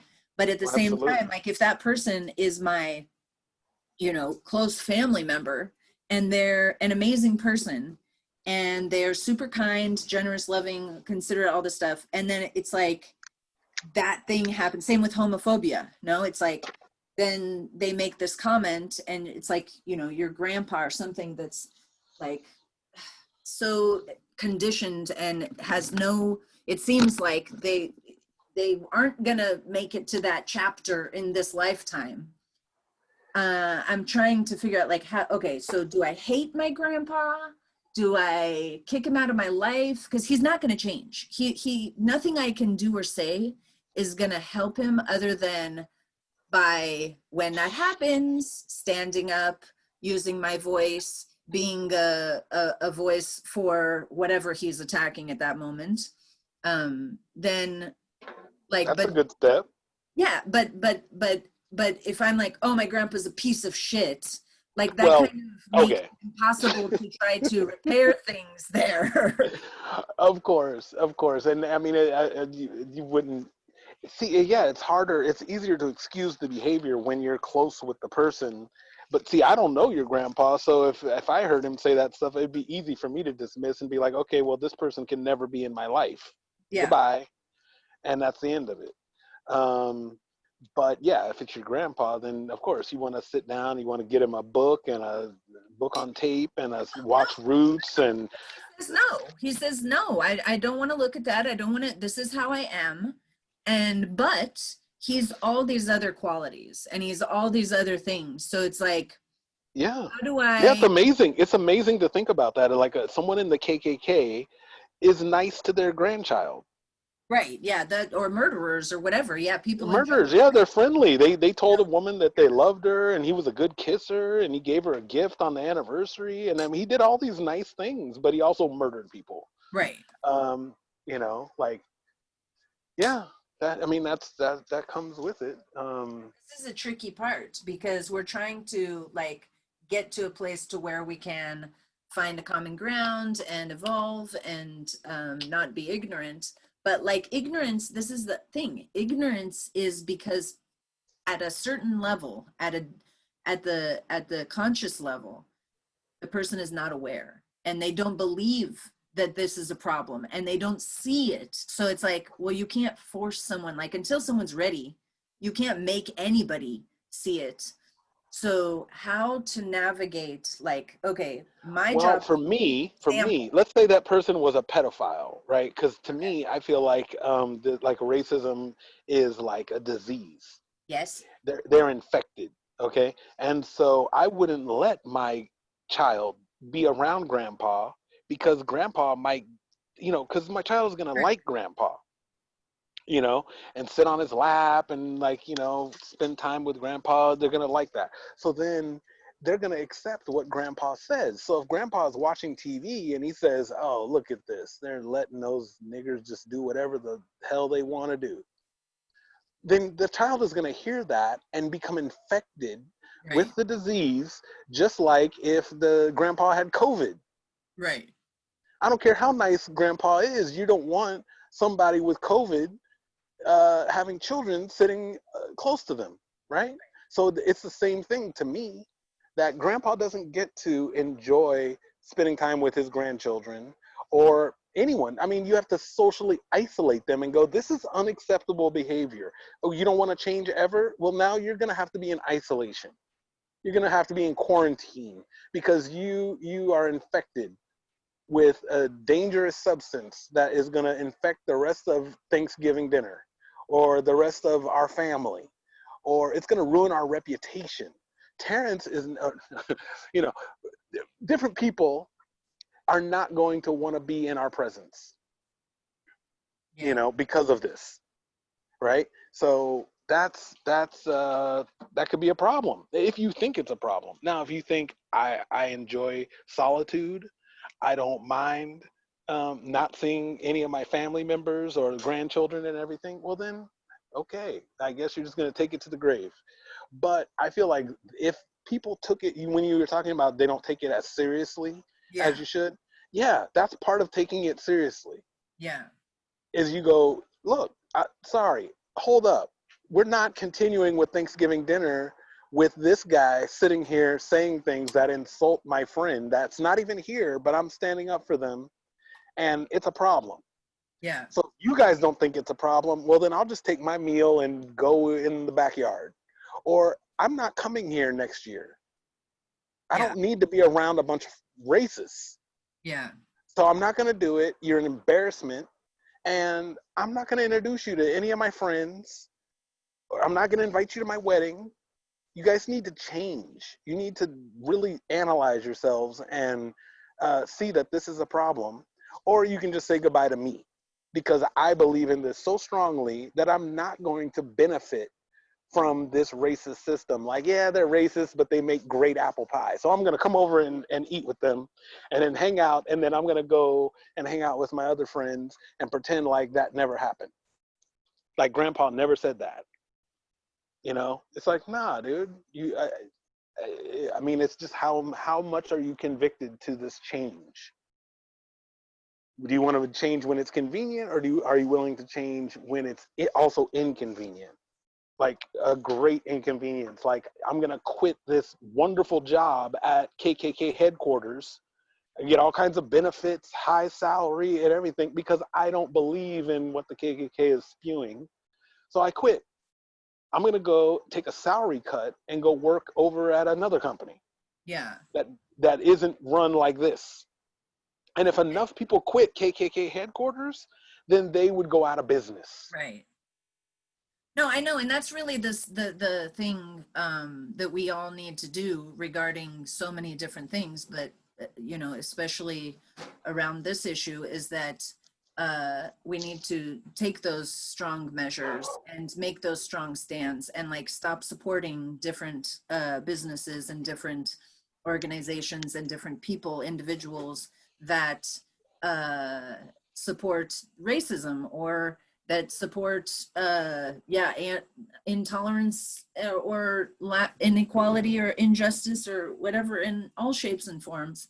Absolutely. And you can look around in your own life and see where you might be supporting those kinds of things. Just like people don't support child trafficking, they don't support sweatshops. Well, they do. We I Well, mean, I'm just saying, historically, we have made that an issue where, oh, right, I'm not going to support this company because, like, Aquanet hairspray, because it's bad for the environment and right. I care about the environment. Or I'm not going to buy this brand because they use sweatshop labor to But make their clothes. the thing is, though, is that I feel like on all of those subjects, that there's not much of the doing. It's like talking about it and then, oh yeah, I know it's horrible that they're sweatshops, but I still go to H&M and I still go to Zara and I still go to Walmart and I still go to all the places that are keeping this system alive and running and a lot, you know, working. Um, the Well, at least talking, we're people are not at the being stage of conscious. actually doing yet. Well, little by little, I think people Yeah, are doing, yeah, and little by little things, yes, in some senses, but it seems like it's very little still comparatively. And that well, if yeah, everybody said, let's stop buying any product that is related from to Zara. Yeah, Zara would have to like raise their prices and pay the people or do well, something and else.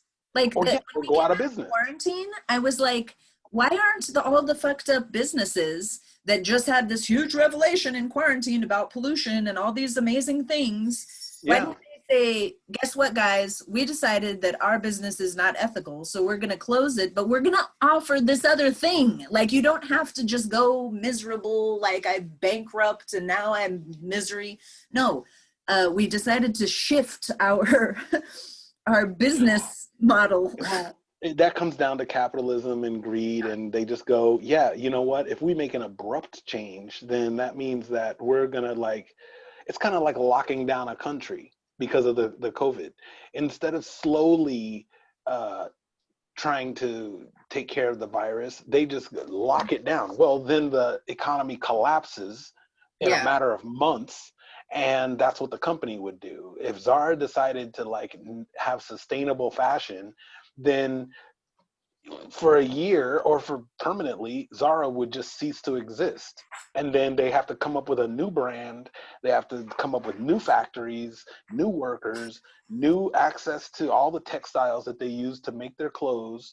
I mean, it's a whole new system that they have to create. And they can't just do that overnight. Like, oh, next month we're sustainable. Like, boom, like that. And then suddenly that $8 sundress is $80 Yeah. and expect to keep your same customer base. People go there because they want the $8 sundress. They don't care if it's called Zara or Flea Vlog. I mean, they just want the $8 Right. sundress. Right. But that's exactly the whole point, is that the consumers are still not at the point of saying, No, I care more about the causes than I care about my comfort and my economy. of And of that's the course, whole of problem course, that we of are. course. They're not willing to go through that discomfort of Right.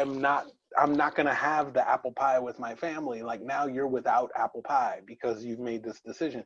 They're not willing to go, I can't afford clothing because of my ethics. Oh, because I can't make my own clothes. Like that's the thing. No, they can't Like make their own and clothes. They you don't could know learn, how. you could And if learn, you, and it would be yeah, cheaper. no, it's not cheaper. It's more expensive. Like if you're ethical with the choices of fabrics, threads, sewing machines, the whole Yeah, process right. of making Yeah, the whole clothes, thing would be more expensive. it's more expensive. Yeah. I mean, there's Hi. fabric that I have selected. There's fabric that I've selected that is like $60 and $80 a yard. I Yeah. need three yards to make, let's say, a pair of pants and a jacket. So, you know, yeah, I guess if I'm used to spending $100 on a pair of pants or $200 on a pair of pants, then okay, maybe it washes out. It'll be equal. You know, if I make it myself, not to mention the time that it takes. I mean, it's not going to be quick. I'm not going to just make up a pair of pants in an afternoon. You know, Yeah. it's going to take more time. Whereas I could just go to the mall and buy 20 pairs of pants, you know, and be done. Um, so there's that, and then there's the cost of the fabrics and the skill. You have to be walking around in pants that you've made, and like maybe your skill is not so high. So now you're looking crazy because you got some weird looking pants on. Yeah, Uh, but also like you like the point of like not like giving up your comfort for the right, cause. But right. not, it's an illusion because you're not giving up your momentary comfort of buying that $8 dress, but you are giving up your comfort of living on this planet. Right? So Yeah, it's like, oh, I will not take this discomfort of me not having this dress and whatever that brings. It's a few moments, and maybe every time you put it on, it's like, I don't know, another few moments, and momentarily throughout your life, you're like, oh yeah, oh, that dress. But like at the cost of, or at trade-off is lifetimes and generations of complete discomfort and absolutely. unrest and corruption and greed Yeah, and all this disgusting stuff that yeah, we're trying to figure out how to get to a good place with each other, you know. And at the end of the day, I think that if people, instead of putting so much investment into like, oh, let's teach about the Indians and the Pilgrims in school, and we say, hey, let's teach about what we're made of and like who we are in relation to each other and how we got here, really, and how can we like coexist with good human qualities, and the focus was mostly on that, we might be going in a, you know, decent direction towards that well, goal. yeah. As far as fashion's concerned, I mean, I think that there's been a change as far as like fur. Yeah. Like I've seen that change in the fur trade. Like, I mean, it used to be just, you know, without a thought. People are like killing foxes and minks and all kinds of things as a status symbol. Like, did you, I wonder if any of those people that were treasuring a mink coat, paying like $3, 4, $5,000 for a coat of mink, did they ever see a mink, Yeah. the animal? I don't know what it looks like. It's cute. Oh. It's a cute little like weaselly looking Like a animal with soft, ferret fox. yeah, like a ferret fox kind of thing. And but if you see it and you see like, yeah, it has soft fur and everything, but it's like really cute. And I doubt people, if they saw it and were faced, especially the women that wear the mink coats, if they saw it, they would say, yeah, shoot that thing in the face and take its skin off and do that about 50 times so Oh. there's enough fur so that I can have a floor length coat to walk around and go out to dinner in. I doubt they would make that choice. Yeah, they are very cute. I just Yeah, looked. yeah, I'm sure they're I've seen they're them cute, right? before, but Yeah, and foxes are cute, and I mean all kind. But besides, if they're cute, even if they were ugly animals, the point is you're killing animals just right, to take their skin. You're right. not even eating the meat. And you don't need it to stay warm. I can understand if it was like the pioneer days where it's like, oh my God, we're on the frozen Right, tundra, we're right, in Siberia or someplace, and if you don't wear a bear coat, you're gonna die. right, I right. get it, but like, nowadays you can wear flannel. You Yeah, can turn on the heat inside your car. yeah, You're not gonna die, and um, so people have learned that, but they also learned it through violence because people would hang out, PETA yeah. and different protesters, they would hang out in front of a furrier, the people that are making fur coats and stuff, and they would throw paint on the Right. people wearing fur. They Or would, blood, they would, animal blood. but yeah, or different things. Yeah, they would do something to make it inconvenient for that Yeah, person. So it yeah, lost its appeal. It's like you got a target on your back if you walk around in a fur coat. You never right. know from which direction some paint, some blood, a punch in the face, whatever, something is going to come at you as a result of you walking around in that fur coat. So now it's not even worth the money or the risk. Yeah, So you got to make it the same kind of way with all of these I don't know, disagreeable facets of society. You got to make it inconvenient. Like it's like vegans making it inconvenient for people to sit around eating steaks. yeah, You got to make it inconvenient for you to be a racist. yeah. You know, Oh you yeah, you know. there's a shop by my house. It's a bike shop, and Hmm. it says there's vinyl letters on the glass window that says if you're a racist, an asshole, a homophobe, whatever, like do not enter.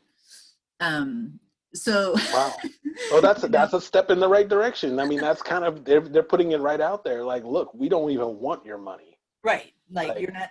But the thing is that you can it's easy to hide, and that's the problem is that like you said, like being afraid of or not knowing really if it's a true ally, because right. they could be lying, just like Of Hillary. course, they just want that bike, so they Right, go in there, oh yeah, I totally like all the people and whatever. So how much is that bike? They just want the product. They'll lie.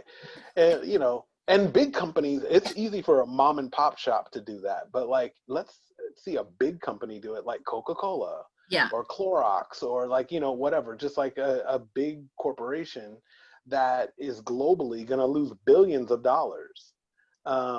By taking that stance. And that's why when athletes do it yeah, and they take a stance against, whether it's discrimination or racism or homophobia, just any kind of, you know, cause, yeah, well, yeah, any cause basically. Then it gets attention, but they also are, taking a risk because they right, have a lot more to lose. Like, Colin Kaepernick lost millions of dollars yeah, by taking a knee yeah, at the football game. And, you know, yeah, okay, maybe he's not in a homeless shelter because of it, but still, he could have just played the game. He could have just kept his mouth shut Right. and Oh, of just course. decided, or decided that he'll make a stand after he retires. Yeah. Like let's just play the play football and get all the endorsements and make all the money I can, and then when I retire, when I'm about 45 or 50, then I'll come out and tell everybody Yeah. what I really think. Yeah, no, it's Um, this similar here with the situation with Catalunya. Like our Barça is like one of the biggest, soccer teams in the world, if not the uh-huh. biggest. I don't know who would say is the biggest and who cares, but they're really important in the world of football or soccer. Right. Yeah, And yeah. the situation here with Catalunya and trying to like have a voice for democracy. A few of the players have taken stands, and including the old coach, Guardiola, Pep. It's like that's real power, right? Because you're risking everything. And I've wondered, I'm like, why don't I think it's Shakira is what's his face's wife. And I'm like, well, why doesn't Shakira she? is married. Yeah, isn't it? Hold on, if I'm wrong that it's Oh, Shakira. I don't know. I don't. I mean, I know that she's a singer and everything. I have no idea who she's married to, or I'm pretty sure. Uh, yeah, yeah. she's married She's to a one soccer of the player. Barca player's wife, Okay. Piqué, and he takes a stand. So I'm like, why doesn't Shakira take a stand for Catalonia? And then I understand. I didn't understand for a long time, but that's not like that would be so brave because she'd risk her entire career. Right. Right? She'd risk losing all like so many of her fans that are like, Spain, España, España, Viva España, Yeah. you know? Yeah. And They're the ones that buy the little, tickets and buy the yeah, T-shirts and buy yeah, the albums and yeah. yeah. And that's such a, I mean, that really showed me like, wow, that's not, that's what courage is. And people will argue and say, courage is going to fight in a war. And it's like, well, No. that's some different type of courage, but like really, It might not even be courage. It could be desperation in the United States because, I mean, a lot of the times the people that join the military are people that don't have any other options. And right. they're like, here's a job I can do. Like, they need Yeah. me. Yeah. Yeah, so it's nice to highlight that type of bravery, because it isn't really looked at as bravery, and it's like, well, no, that's kind of the biggest type of bravery is when you're willing to give up all of your dreams and all of your like personal goals and stuff like that for this cause, like, and Yeah, for especially one that you could just avoid, like it doesn't, you don't have to stand up for it. I mean, no one is discriminating against you yeah, and still you stand up for it. It'd be different if I stood up for it because it's like, well, I'm going to face it either way. yeah, So I might as well make a speech or take a knee or whatever it is. I might as well because even if I keep my mouth shut, I'm still going to, have to catch the brunt of it. But other people, yeah, they can avoid it. And so yeah, that's great. When they really make that kind of stand, then that makes me more confident in their allyship because yeah, they've actually gone out of their way. Um, and that makes other people notice that too and go, you know what? If Shakira loses a bunch of fans, those were racist fans. right, And now that and recently it happened to Dolly Parton here in the States because she said Black Lives Matter. yeah, And she's a country and Western singer. Country and Western music, and I'm just saying this for the audience that's listening because I know you already know, but country Western music is like stereotypically the soundtrack for American racism. mm, Like country music is what racist people listen to, basically. And they love Dolly Parton. I mean, she's got blonde hair, big boobs, she's a girl, she's had a career her whole life based on that. She's yeah, a cute, she's like 5'2" or something. And she's got huge boobs and 5'2", and she always wears spiked heels and looks all glamorous and whatever. And so She's got so many fans, generations of fans. And just recently, in the past couple of weeks, she came out and said that she believes and supports Black Lives Matter. So many, I looked on, because I follow her on social media, so many hate messages got sent to her after that. So many people said, well, I'm burning all your albums. I will never go to Dollywood, because she owns an amusement park, and I'm never going and taking my family there on vacation anymore. I'm not supporting anything you do, basically. And she said, that's fine. Yeah. That it's more important that I let it, but now she's already had a 50-year career. She's Yeah. already a multi-millionaire. So, I mean, she's like, you know what? From my investments, I'll be fine. Yeah. Like, even if everybody decides to not ever buy another thing I ever make, I'll still be fine. Um, so I mean, it's different if she made that announcement when she's an up and comer. That's Yeah. really taking a stand. But like once you're sitting on $50 million, I mean, it's like, yeah, well, you can tell everybody to fuck off after that. Yeah. um, but yeah, that's bravery, you know, for her to do that, because she could have kept her mouth shut, especially in the world, because no hip hop artists are buying, you know, her music. You know, it's like hard for her to get another group of fans. Yeah. And same Yeah. for Shakira, I'm sure. You know, like her biggest supporters are probably people from Spain, right? Well, I have no idea. Um, Well, I don't know either, but I yeah, would I imagine, don't because her accent, it's a little hard to understand what she's saying. Like I need subtitles know. listening to her music. And so I'm sure, you know, I doubt Shakira is super popular in India Hmm. or Australia or, you I know, don't wherever. But I mean, I'm just speculating. I mean, Yeah. I'm sure she can do concerts all over the world. Don't get me wrong. I'm just saying, where is the heart of her fan base? Yeah. You know, because there's people that'll support her even if she never makes another album or whatever. They still are like, oh my God, you're so loved, like Michael Jackson in the United Yeah. States or whatever. You know, like Yeah. they've So got their home thing. so before we close, I wanted to ask one more thing. Yeah. That since you brought up Black Lives Matter and Dolly Parton Oh and yeah. stuff, I wanted to just it something that I am very like I stay away from, and yeah, I know that we both have this thing that there's people trying to say that Black Lives Matter is connected to conspiracy Oh, theory stuff. excellent point. Okay, Um, so yeah. go ahead, ask your question.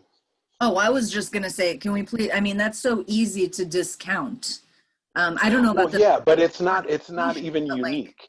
It's not even unique. And I wanted to bring up that topic. So, okay, so before this in the 60s, there was the Black Panthers, right?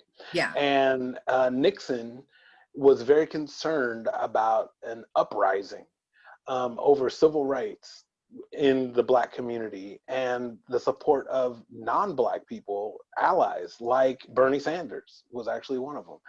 And he was very concerned with that. So he was concerned with the Black Panthers combined with Martin Luther King.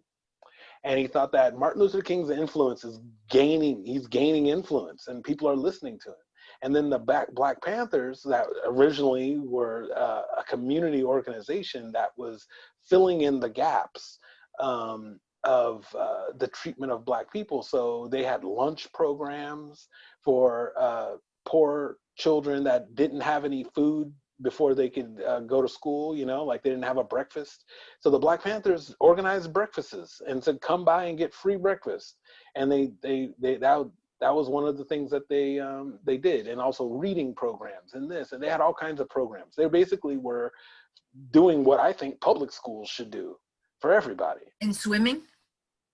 swimming, shooting guns, fishing, growing crops. I mean, just being self-sufficient, Yeah, which was making them very popular with in the Black community. And then that combined with Martin Luther King, it's like, wow, these Black people are becoming proud. They're becoming independent. They're Empowered. getting Mm. they're becoming empowered. They're making money. They're gaining allies. People are supporting them. They're hiring them. They're this could be a problem for white supremacy, Yeah. especially with all these hippies smoking weed and not buying into. They're seeing, it's like they're seeing through the matrix. Yeah. And so this is a problem for white supremacy. So then what Nixon did, and there's tapes of him saying these things, so it's not just a rumor. But he basically decided what we need to do is get rid of Martin Luther King, and we need to, like, basically we think that the Black Panthers are connected to communism, Oh, right. and so that everybody was getting on board. Not everybody, but a lot of people were getting on board with the idea that, oh, they're connected to communism. That's bad. That's evil. We fought the communists in Vietnam. We're against the communists in Cuba. We're against the communists in Russia.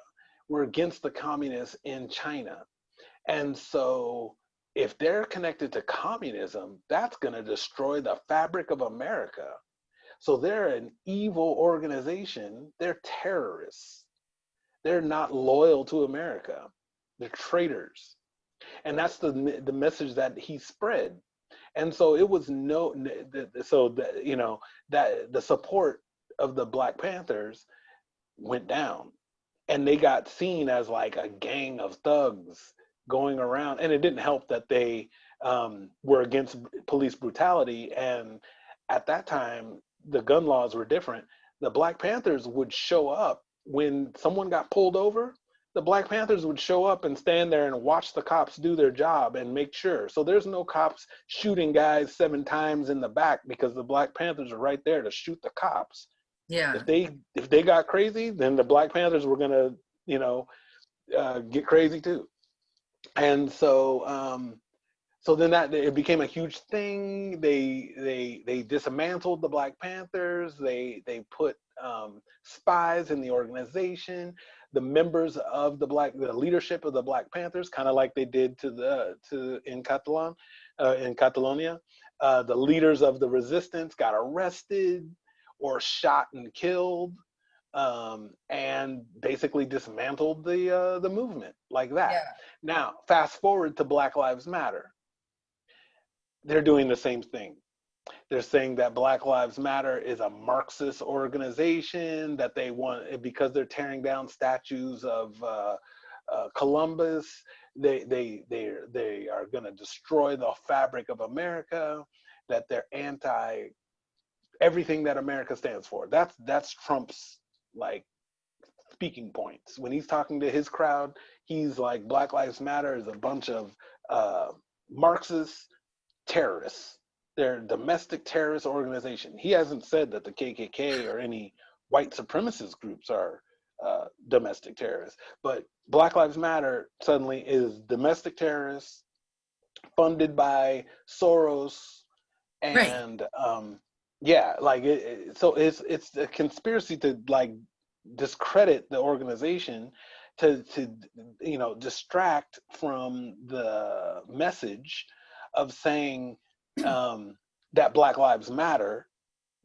And it's not saying that only Black Lives Matter, or Black Lives Matter than more than other lives. Right. It's saying, can you act like Black lives also matter? Right. Like, that we're people, that Yeah. we should be treated like the same way that you want to be treated. Like, if you wouldn't switch places with a Black person because you know that the way that we get treated is fucked up, Yeah. then that's an indication that there's a problem. Yeah, like the Jane Elliott's work, the Right, woman who, exactly. the teacher who, Hmm. right after Martin Luther King was killed, brought into the Right. classroom the blue-eyed, brown-eyed, like, experiment to Experiment. show kids. Yeah. Now that's a hero. Yeah, That's bravery. That's a hero. That became her life's work, and she still is going strong and yeah, talking about it. And I saw her give a speech with Angela Davis, who was a Black Panther. Like, she was sitting there on the stage with this former Black Panther, and I mean, that she's all about it. Yeah. She's not 1 foot in, 1 foot Right. out. She's not riding the fence. She's not saying there's good people on both sides. She takes a strong stance, Yeah. and yeah, she's an Yeah, ally. and she asked that question to the group of I don't know if it was just white people or if it was white women. I think it was white women. Um, and the whole room, she asked that question, like, who here would trade places or would want to be treated like Black people are treated in this country? And that's it. That's as easy as it is, right? To like show that there's a problem, but people I think because the people like it all goes back to the self-awareness and knowing the oneself, right? Like being self-actualized. Like if you are not in touch with who you are, then it's really easy to go, oh, I'll believe whatever they say, and then believe all of Trump's spiel, and like then you're just closed. You don't have any access to your own ability to like look at like you said, racism is a disease, and so you know we need to solve that. It's like, well, yeah, but it's also like in me and everyone, you know, like in everybody. So there are different levels of it, and so if you don't see that, like before I wasn't like every day constantly self observing myself and trying to, you know, I was on some level like being as careful as I possibly can that I'm, you know, it goes back to the whole like being a good person thing, right? Like you're like, you know, always checking in with yourself to make sure that everything you do is in alignment with your beliefs and your like values. But if you have zero contact with that self exploration, when you hear like, you know, new things about how you could be racist, well, you just don't believe that because you don't have any connection with yourself, right? So then I just believe that, oh, that Black Lives Matter, I heard that that was a bad group that's trying to, you know, screw up the whole, they're like terrorists. So Right. now that's just what I believe. I didn't check in with myself. I didn't look and see like how I have prejudice or that I have privilege or that I have apathy or that I'm Or a, check the Black Lives Matter website. yeah. Yeah, or Like, talk to, so that was my whole point about bringing this up was if you're saying, oh, it's a conspiracy, it's like, sorry, I was like our experience of getting pulled over because there was something hanging in my car rear view mirror, and but it was really because you were with me sitting there. right. Like Yeah. I had that experience that had nothing to do with a conspiracy. The other time that we were pulled over, the most recently, and we were sitting there forever while they searched the car and like all Oh this, yeah. In that, Glendale, which is yeah, a which is a past sundown city. yeah, yeah. Hmm. And so that wasn't a conspiracy. Family members who say racist or had said in the past racist comments when I was growing up, that wasn't a conspiracy. My ex-boyfriend being attacked and told go back to your country because you know he's half Mexican or something. That wasn't a conspiracy. Like it's so easy to discount the conspiracy part of like saying racism is like A they're hoax, or using just racism, yeah, it's a hoax. It's like, well, if you just look at your own experience and you just look at everything, like listen to people's experiences, you can very clearly discount that. well, yeah. And then some people have a very Narrow. convenient idea of what racism is. So they think that unless you are out with weapons, you know, beating up minorities, like Right, that's racism. right. Unless you're hanging people from trees and attacking people, then that's the only real racism. So calling people names is not racism. Right. Not hiring certain people, that's not racism. So Thinking they thoughts. yeah, thinking thoughts, saying, "Oh, I would disown my daughter if she married a black guy or a Mexican guy or a whatever kind of guy." That's not racism. You know, that's just my personal preference. Right. You know, the only time that it's racism is if I am actively harming Like committing somebody. a crime. Yeah, basically, if it's not a crime, then it's not racism. Yeah. And yeah, and then I mean the law has changed over the years, so certain things that are a crime now, they didn't used to be a crime. So you're still good back Yeah. then. Yeah, and it's like that comment that someone made to you about they like all kind of girls um Uh-huh. from every culture and every kind of place. Like that is racism. Like, and then uh in that situation, it's like it's so like blatantly obvious to us because we're Yeah. aware in that sense, and you're definitely much more aware in that sense. But then what happens is because it's so accepted, it's like even like you have to come up with a way to respond to that without like to like maintain a peaceful environment and all this stuff, to not cause like this crazy, you know, like of course the person's going to get very defensive, I'm not racist, da, da, da, all this stuff, and cause, you know, wherever you are, if you're having a family dinner or you're having this or that, like Hmm. you in that instance, from what you told me, if I remember correctly, was that you just made like a small little comment and like let it slide rather than Well, yeah. in that Then cause a moment. big scene.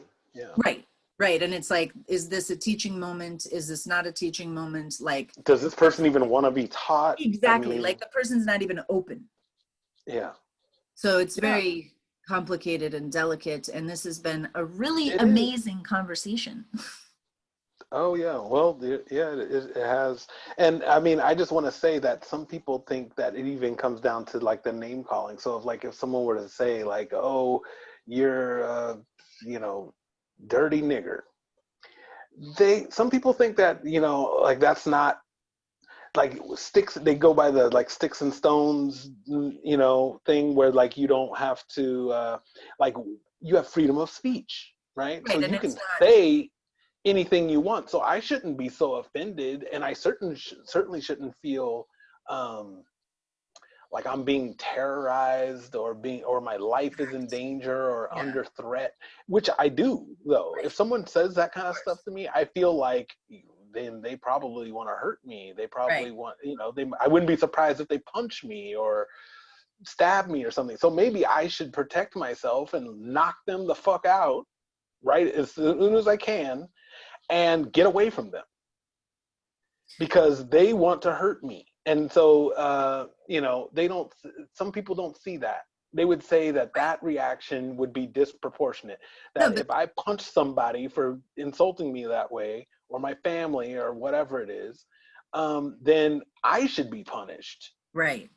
No, but that's because of the what we've been talking about this whole time is the lack of self-awareness and the desensitization that many human beings are experiencing on this planet. It's like you're so out of contact with your humanity that you do not understand how that those two words or any word that is insulting or has hate or anger, whatever behind it, Right. uh, that is causing, it's a weapon, it's violent, it's causing pain and suffering, and it should be doing that in you when you say it. Like that's the Yeah. where the disconnect is. So it's like when you get really sensitized and really in touch with what's going on in the physical body when things are happening around you, or you're saying words or other people are saying words, or I mean even I mean because of meditation, like understanding that even a thought, just the thought causes Right. suffering, pain in your own body when you have it Hmm. against someone else or Yeah. in yourself. Like there's this Yeah. You can feel your temperature actually rise. yeah, yeah, and the tension building in whatever part of your body. Like we're so out of Yeah. touch with that.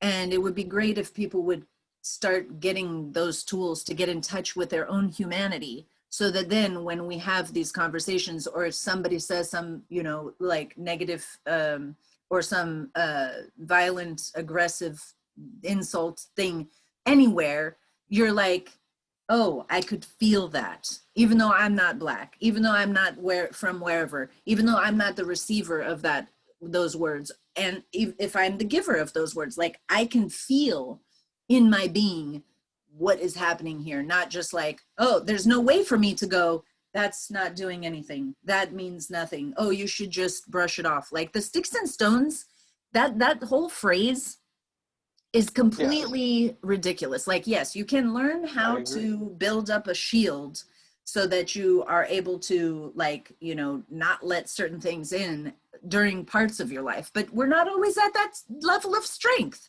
And if you're usually these insults and things happen when we're like already knocked down. It's not like you're just like, bam, I'm super strong. And then all of a sudden somebody that happens too, right? Out of left. Or no, listen, I can tell you another example. Like that happened to me in class in a private uh, Catholic school.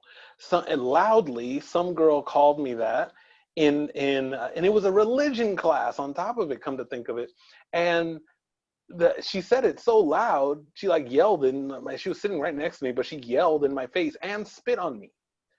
And of course, on the street, my first reaction would be like, "Oh, you're in trouble." But we're in class, and I'm thinking, if I do anything to this girl, I'm gonna get kicked out of school. So I look up at the front of the class, and I look at the teacher, and he's looking right at me.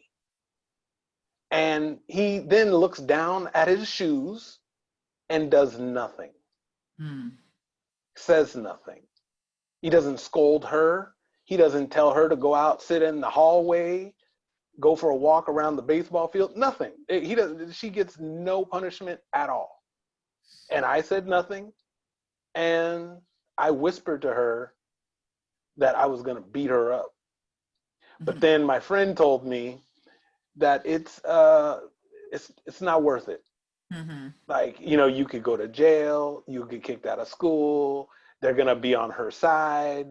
And that's also part of living in a white world, Mhm. because you can't assume that the person that you go to with authority, whether it's the police, the principal, whoever it is not going to pull that sticks and stones bullshit and say you should have just brushed it off. Why give in to idiots? Just let it go. She's drunk. She's stupid.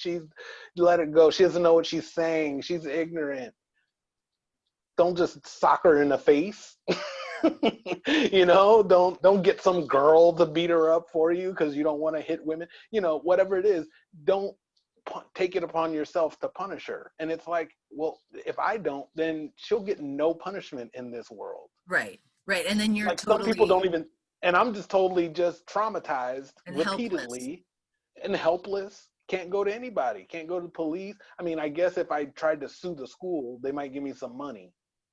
But that's pretty much it. It's like you're just gonna be a victim. And then you hear, I've heard people that I thought were allies tell me, you black people are your own worst enemies.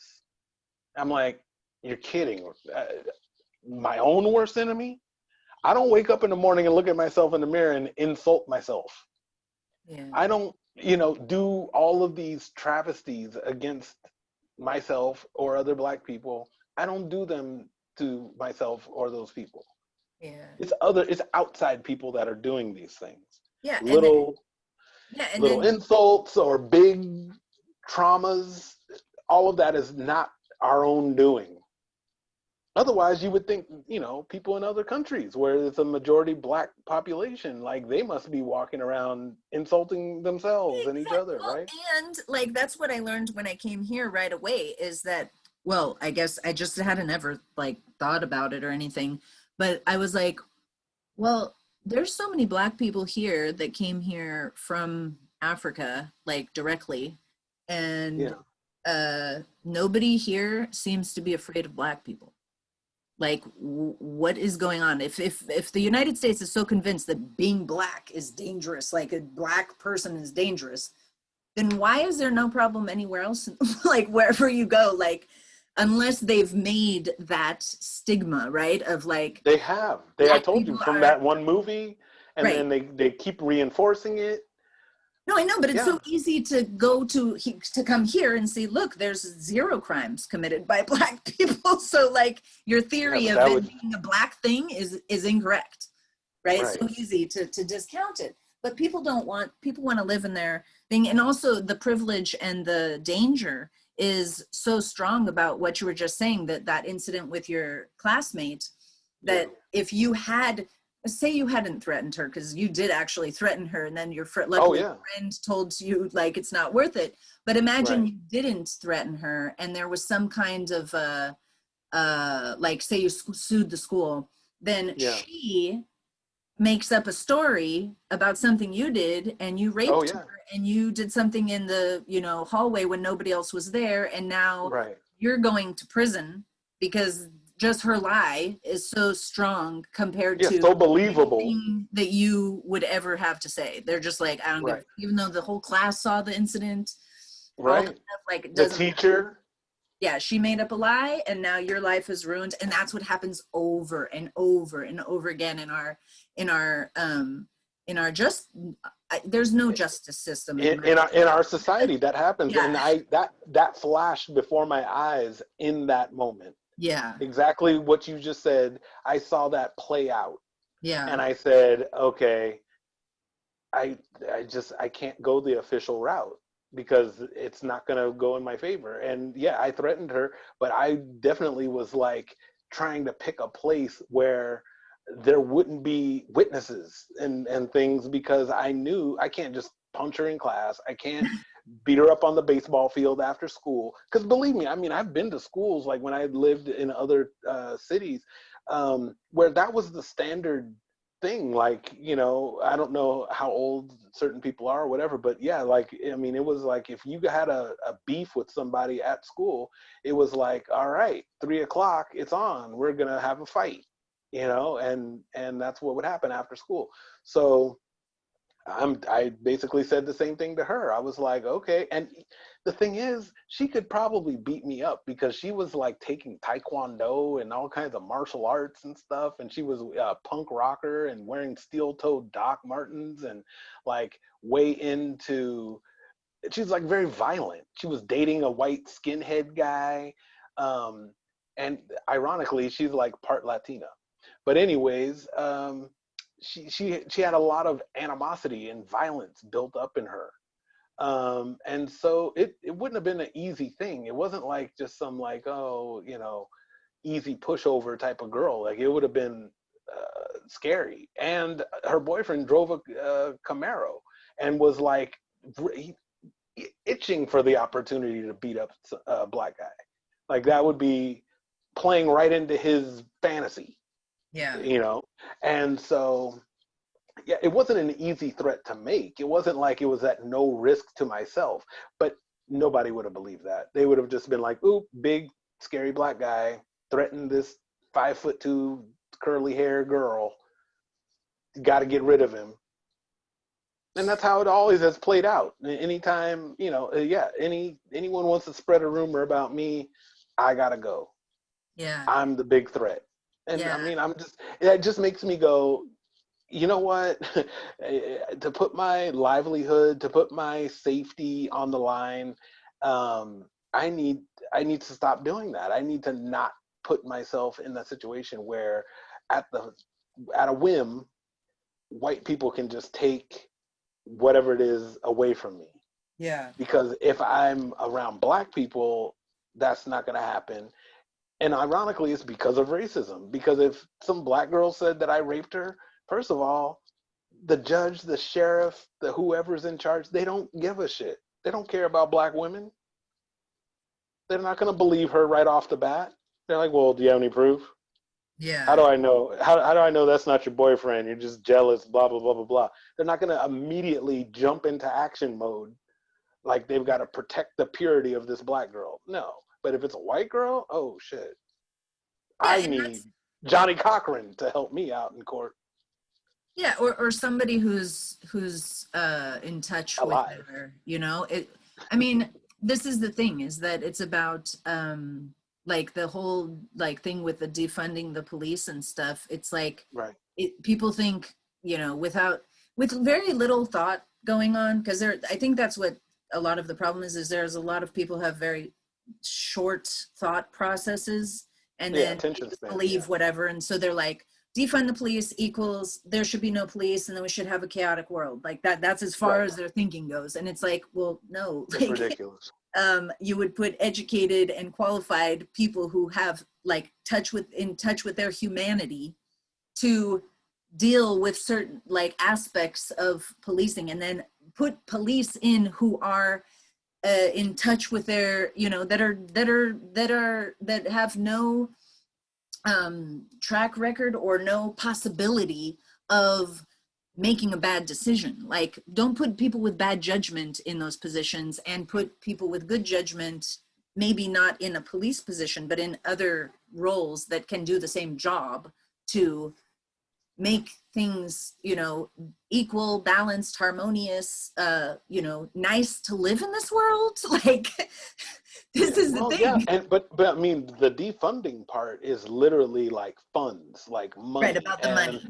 yeah, but the money, you have to understand, they've militarized the police lately, and a lot of that is they use the old military equipment and sell it to the police departments, Right. and so now that the police departments are walking around looking like stormtroopers, Yeah. driving tanks.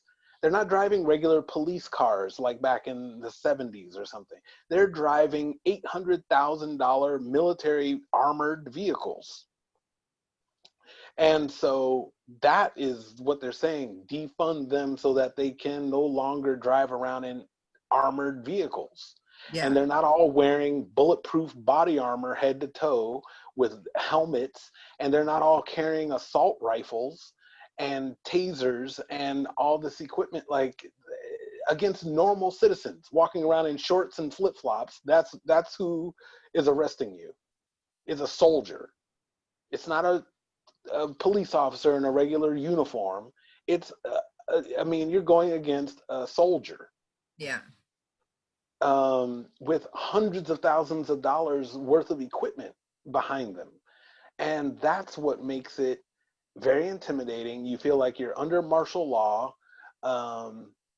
And they're saying, and it creates a certain mentality. If there's a certain kind of a bully mentality that Yeah. attracts. If I'm a bully and I go, ooh, if I become a cop, I get a full badass all black outfit that's bulletproof and stab proof. I get an awesome rifle, and I get to drive around in this big tank of a vehicle that can take bomb blasts and whatever.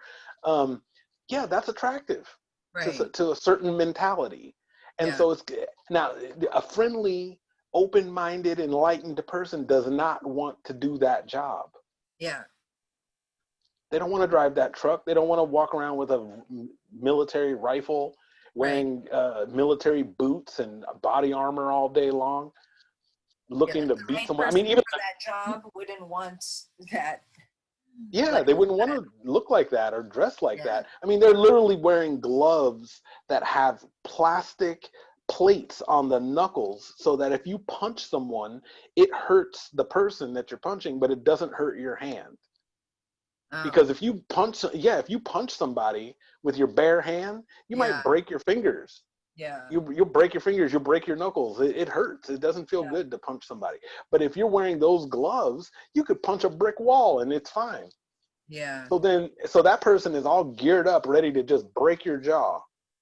And Yeah. then here you are going to argue with them in the streets about a speeding ticket, or why'd you pull me over for something hanging from my window or whatever. Like, Right. Like RoboCop. So, yeah. um, so yeah, let's wrap it up. Is there something else that I've like not touched on that you want No, to it's been share? a pretty like in-depth conversation. I mean, of course, we could go on and on giving examples and talking about different incidents and everything. But I mean, if people want to change the world and change their life and change the existence of others around them that they, supposedly care about, then you got to do the work. There's plenty of history to research. There's plenty of books, movies, YouTube. I mean, there's resources out there. So I can understand ignorance because it's it's just not your hobby to like constantly research these things. But if you want to make change, you have to do it. If you wanted to learn a different language or you wanted to learn to cook Italian cuisine, you would do the research to figure out how to make that happen.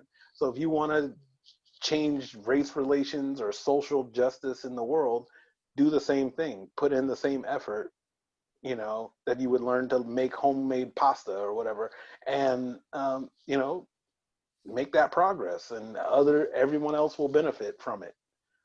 The people that know you, the people that meet you, people that just you smile at when you walk down the street, the people that you don't grab your purse and act like they're ready to rob you. Everybody will just benefit from that work. So I mean, it's worth it. If you think it's worth it, then it's worth it. If you don't think it's worth it, don't pretend that you're an ally, because Yeah. that's worse. You're a spy. You're a traitor. You know, like don't pretend. Be what it is that you're claiming to be. Yeah, and part of that, like doing the work is like, you know, getting in touch with those difficult and uncomfortable aspects of who we are and like what we've been taught and how we've been brought up, and like facing those things and saying, hey, let's look at it. I mean, even if you Right. at the end you don't believe it, you don't agree, you don't whatever, at least like take a look and see what's going on there, because Yeah. Make an informed decision. yeah. And yeah. Yay. Well, I hope and it benefits you know, people. yeah. And yeah, and I mean it's a benefit to talk to you.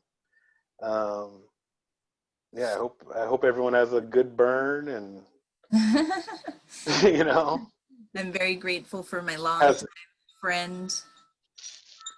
well, I'm grateful as well, and I hope it's an enlightening experience for whoever gets to listen to this.